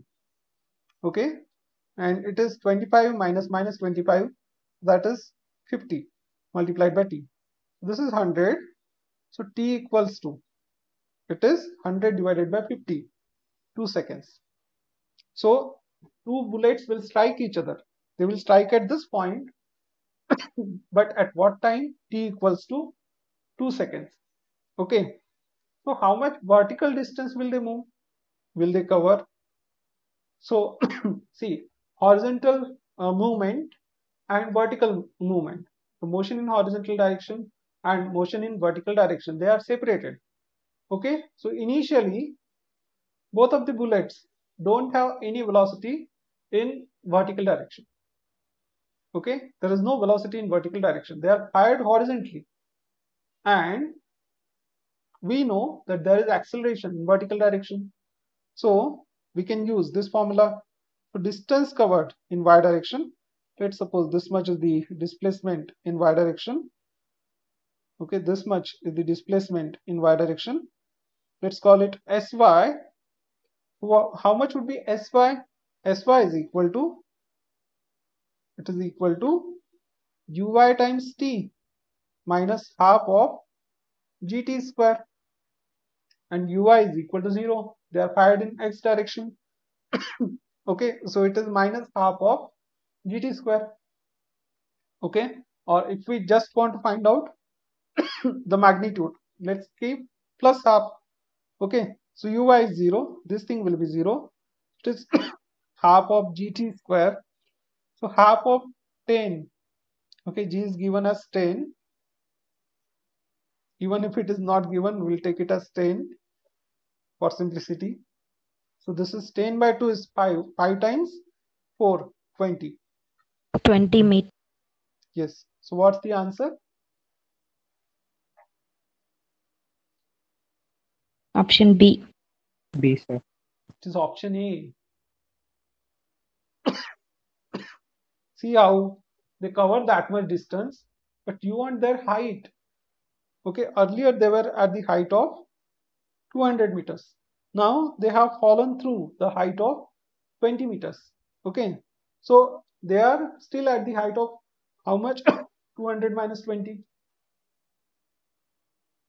180 meters. Yes, no? Yes, sir. Yes, Yes, sir. sir. Okay, so what's the answer? Option A is the answer. Okay, this is an assertion and reasoning type of question. So the maximum height of projectile is always 25% of maximum range. Okay, maximum height of projectile is always 25% of maximum range. This is true or false? True. True, sir.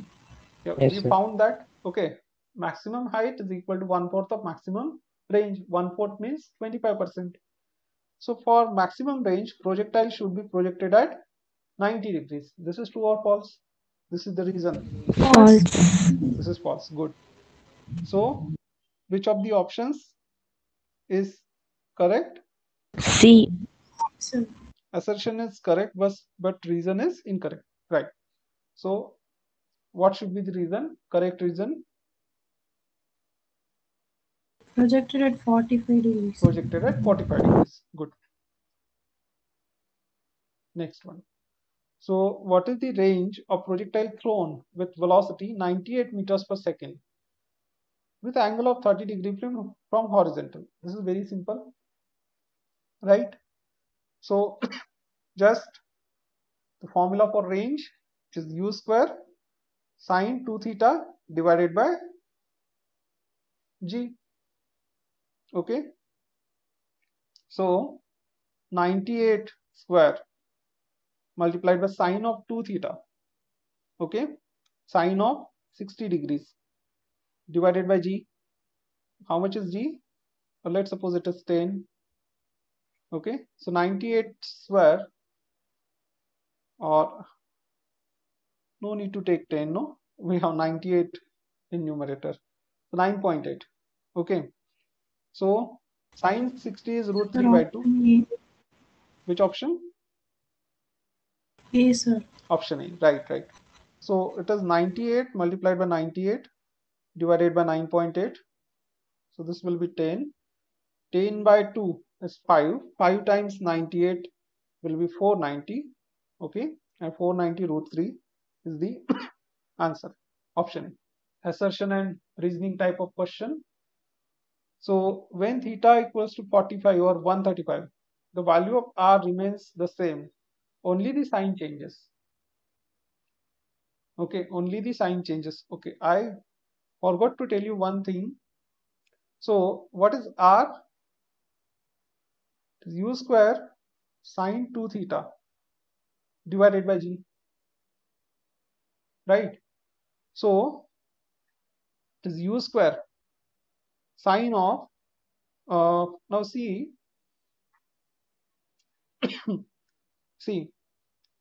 this is an angle theta, and suppose this is an angle alpha. Okay, and alpha is 90 minus theta. Alpha is suppose 90 minus theta. Okay, so a projectile thrown at theta and projectile thrown at alpha, they will have same range.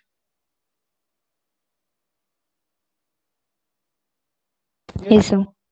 Why? Yes, sir. Because this is 2 times sine theta cos theta upon g.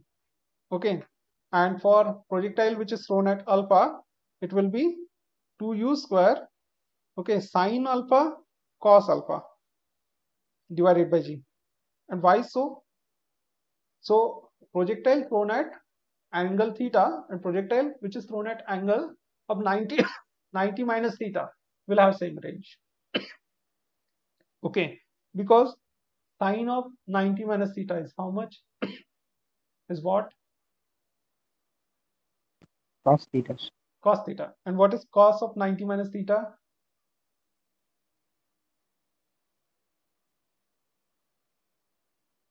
Cos theta.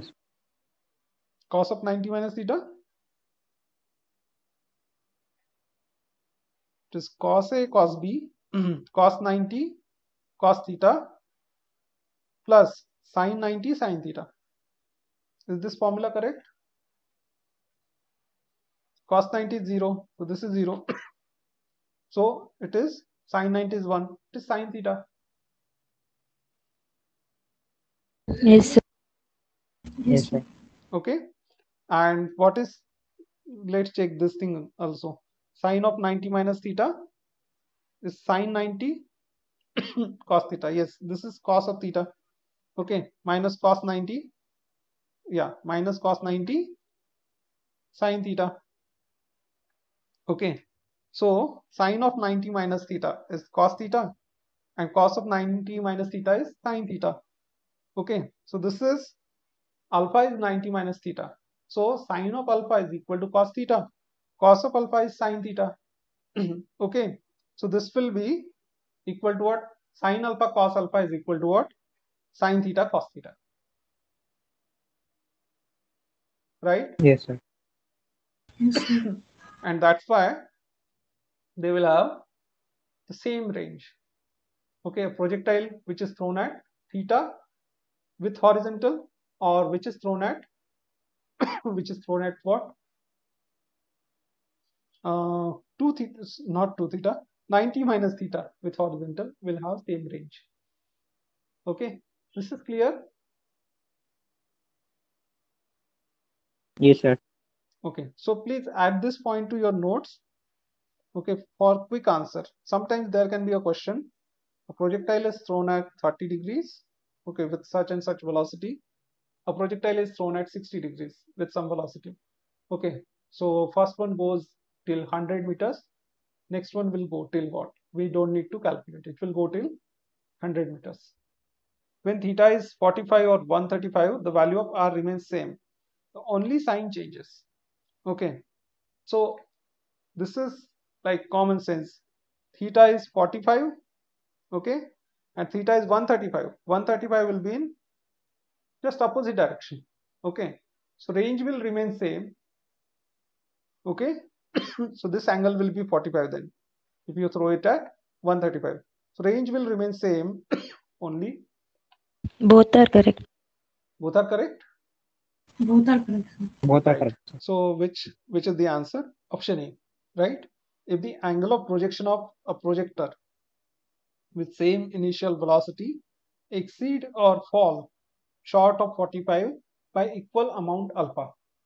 Okay, angle of projection of projector with same initial velocity exceed or fall short of 45 by equal amount alpha, then the ratio of horizontal ranges is.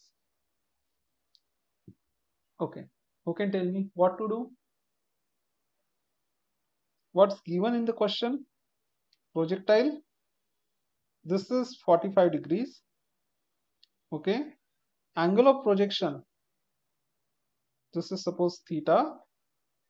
It is either 45 minus alpha, falls short of alpha, or it is 45 plus alpha, exceeds or falls short of 45 by equal amount alpha. Then the ratio of horizontal ranges is. Okay, let's try to solve this. So let's say first angle is theta 1 and the second one is theta 2. So theta 1 is 45 plus alpha. Theta 2 is 45 minus alpha. Got this? Yes. Okay. So what will be range? Range is just directly proportional to what? Sine of 2 theta. Okay. So R1 is to R2 because they are projected with same initial velocity. Okay. R is equal to what? U square sine 2 theta divided by G. U is same, G is same. So it depends on, okay, this 2 theta. It depends on what? Theta only. Okay, so R1 upon R2. I can say R1 upon R2 because it's proportional to sine theta, sine 2 theta. It is sine 2 theta 1 upon sine 2 theta 2. Can I write this? Yes, sir. Okay, Yes, sir. no need to write complete formula. So this is sine of 45 plus alpha, and this is sine of 45 minus alpha. Okay, so now tell me. Oh no, it will be 2 times that, right? It will be 2 times that. Okay, it is 2 theta 1, 2 theta 2. This will be sine of 90 plus 2 alpha, 90 minus 2 alpha, right? 90 plus 2 alpha. Yes, sir. This will be 90 minus 2 alpha. Okay. And now, what is sine of 90 plus 2 alpha? It will be cos of 2 alpha. Sine of 90 minus 2 alpha, it is also cos of 2 alpha. Okay. Sine of 90 plus an angle, 90 minus an angle is cos of an angle. You know this or not? Yes, sir. Yes, sir. Okay, if you know, very good. So this will be cos of 2 alpha, cos of 2 alpha. Okay, that's equal to 1. And if you don't know, you can always verify. But we have to do quick work. Okay, so we should remember this formula. The sine of 90 plus 2 alpha. It is sine of a plus b sine a cos b. Sine 90 cos 2 alpha plus cos 90 sin 2 alpha. Okay, and cos 90 is 0, sin 90 is 1. So this is 1, this is 0. So second term vanishes. Okay, so it is cos of 2 alpha. And sine of 90 minus 2 alpha. It is sin 90 cos 2 alpha minus cos 90 sin 2 alpha. So second term will vanish. Okay, this will vanish. Right? So this is also cos 2 alpha, this is also cos 2 alpha. So sine of 90 plus something is cos of that thing, and sine of 90 minus something is also cos of that thing. Okay, that angle. This is clear? Yes, Yes, sir. sir. Okay. So better we remember this, because yeah, this can be done quickly, but will still take some time. Okay. And second thing is, so when we have direct proportionality, so R is equal to what? U square sine 2 theta divided by G. Okay, so we should not write the whole formula and everything. Okay, just directly, because velocity is equal. So R1 by R2 will be sine 2 theta divided by, sorry, sine 2 theta 1 upon sine 2 theta 2. Okay, we have to increase speed, right?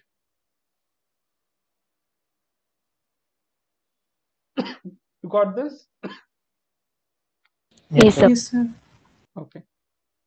So next question.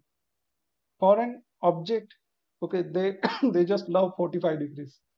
For an object thrown at 45 degree to the horizontal, the maximum height h and horizontal range are related as. Tell me. R is equal to 4h. R is equal to 4h. Okay, this is from UKPMT. Okay, a body is projected horizontally from top of tower with velocity of 10 meters per second. Okay, if it hits the ground at an angle of 45 degrees, then the vertical component of velocity when it hits the ground is. Okay, this is extremely simple. See, it is projected horizontally like this. Okay, so it will follow this kind of path. So initially its velocity is just in horizontal direction. This is ux, and how much is ux? 10 meters per second.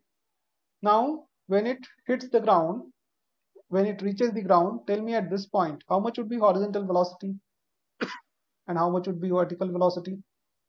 So horizontal velocity, does it change? No, sir. No. No, sir. Okay, so it is Vx is equal to 10 meters per second. It is constant, and they are telling that it hits the ground at 45 degrees. So this angle is 45. This angle is 45. So if this angle is 45, then how much would be Vy? This is Vy. Okay, or in this triangle, this is Vy, and this is 45.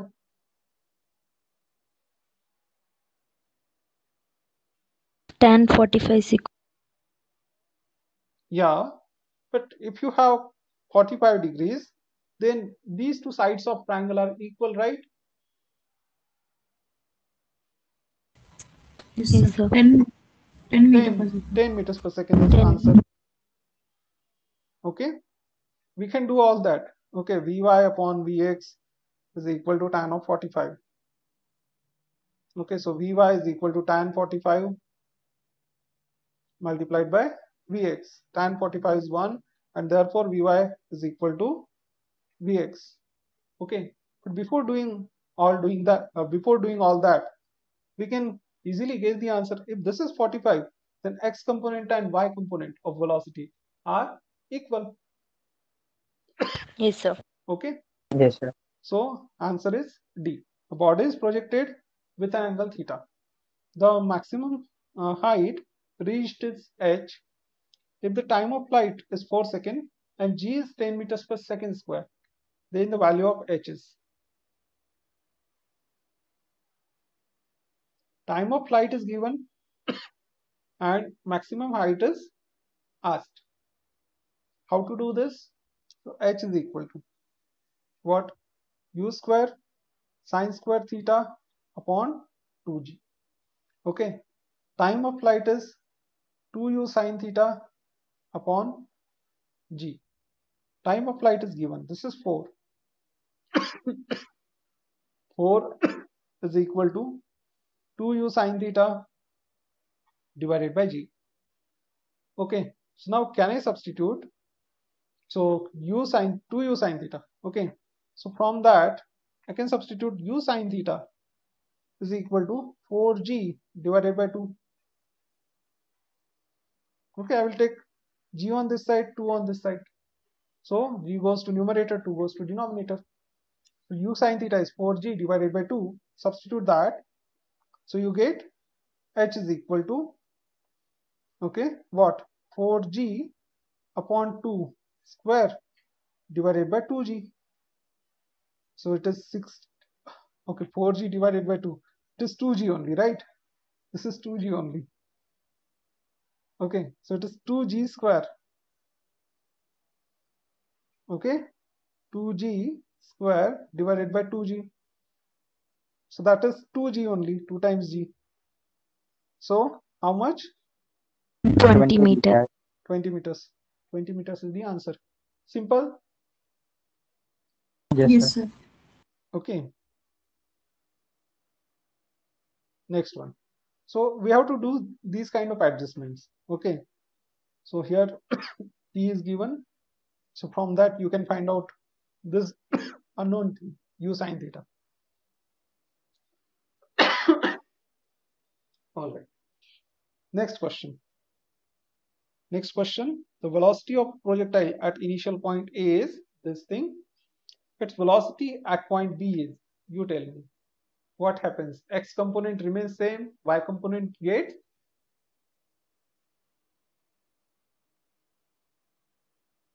reversed. 2i minus Option. 3g. Option C, sir. Option C, good. So X component remains same, Y component gets reversed.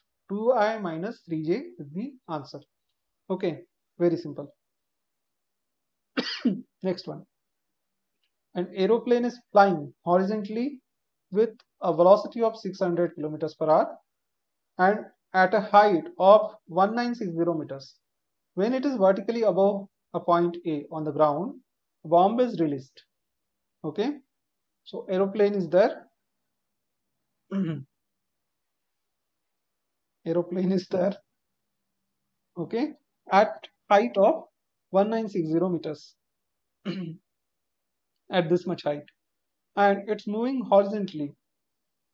It is moving horizontally with 600 kilometers per hour.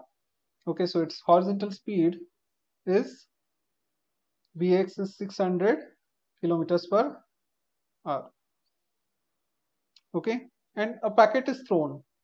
Packet is thrown. Not packet is thrown. A bomb is released. Okay, a bomb is released from it. The bomb strikes the ground at point B. It strikes at point B. It will follow trajectory like this. Okay, so the bomb will follow trajectory like this. It will fall here. The distance AB is, how much would be the distance AB? This is the question, right? So see, this height is given. How much is h? 1960. Okay, so h is 1960. Okay, so you can find out the time taken by it. You can find out time taken by it to fall on the ground. Yes, no? Yes, sir. Using Yes, which sir. formula? Using which formula? H is equal to half of gt square, because it has no velocity in y direction. So if you throw a bomb, then velocity in y direction is 0. Okay, it will hit the ground at some time t. So the distance covered in y direction is h. H is equal to uy times t minus, actually you will take it as plus, because okay, you are considering this direction to be positive. So uy times t plus half of gt square. Okay, and ui is 0. So it is half of gt square only. right? So you can find out Yes, sir. time from this. So it is t is equal to what? 2h divided by g, square root of 2h upon g. Or you can directly remember this formula too. Okay. The square root of 2h upon g, right? So let's substitute the values. So it is 2 times 1960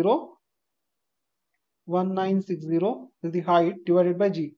G is 10, or take 9.8. So this thing will get cancelled.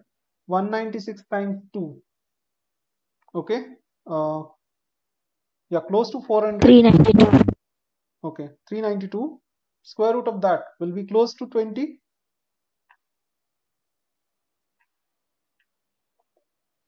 Yes, Square root sir. of 400 will be, square root of 400 is 20. We have 392. It's close to 20, right? And then you can find out this distance, the horizontal distance. Okay. So for horizontal distance, how will you find horizontal distance? Let's call it r. Okay, let's call it r. So r will be equal to what? It is Vx multiplied by this time, right? So it is 600 kilometers per hour, and everything is given in kilometers. So we have to convert this time into hours. Okay, so it is 600 multiplied by, how do we convert it in hours? How to convert from hours to seconds? 3600 multiplied. Multiply. Okay, so from seconds to hours, you will Divide by 3000. Divided by 3000. 3600. Okay, so this thing will get cancelled, and so you have 36 by 6 is 6. Okay, and 20 divided by 6 is how much? 20 divided by 6 is 10 by 3, 3.33. Okay, so this horizontal range is 3.33 kilometers. So bomb strikes the ground at point B. The distance, okay, this is above the point A. So this is your point A, right? So this is point B. Okay, so this is the answer, 3.33. I thought this point is A. Clear this? This is clear? Yes, sir. Okay, good. So next question. An arrow is shot in air. Its range is 200 meters and its time of flight is 5 seconds. Range is given, time of flight is given. G is equal to 10 meters per second, and horizontal component of velocity of arrow is. Okay. So range is given. What is formula for range? It is u square sine 2 theta divided by g. Okay. And time of flight, t is equal to, what is time of flight? It's 2u sine theta divided by g. Okay. So that is given. So now you want horizontal component of velocity. So this can be written as u sine 2 theta can be written as 2 times u sine theta cos theta divided by g. Okay, because range is given and time of flight is given. So can you write range in terms of time of flight? Yes, we can write. This is 2u sine theta. Oh no, one u is missing, right? 2u square. Okay, I missed the square, but it's good. Okay, so this can be written as this thing. Okay, 2u sine theta multiplied by u cos theta upon g, and this thing is time of flight. Okay, so r is equal to time of flight multiplied by u cos theta, and you want the horizontal component of velocity. So it's simple, right? Yes. Okay, Yes, sir. it is ux. So ux is equal to u cos theta, which is r by t. R is 200, t is 5. So 40 meters per second is the answer. Option Yes, D sir. is the answer. Okay, this is simple. All right. This one, horizontal range and maximum height of projectile are equal. Okay, this is different question. The angle of projection of projectile is. So they are saying horizontal range r is equal to h. So u square sine 2 theta upon g is equal to h, which is u square sine square theta divided by 2g, and we want the angle theta. So u square gets cancelled, g cancelled. Okay, so sine 2 theta is sine square theta upon 2, and this can be written as 2 sine theta cos theta is equal to sine square theta divided by 2. So this thing gets cancelled with this thing. So you take 2 on this side, cos theta on other side. So you get what? Sine theta upon cos theta is 4. So 4 is equal to tan theta, and therefore theta is tan inverse of 4. It is the answer. Option B. Okay, simple question. Yes, sir. Right, if you know the formula, the questions on projectile motion are like this. Know the formula, it's simple. If you don't know, it's difficult.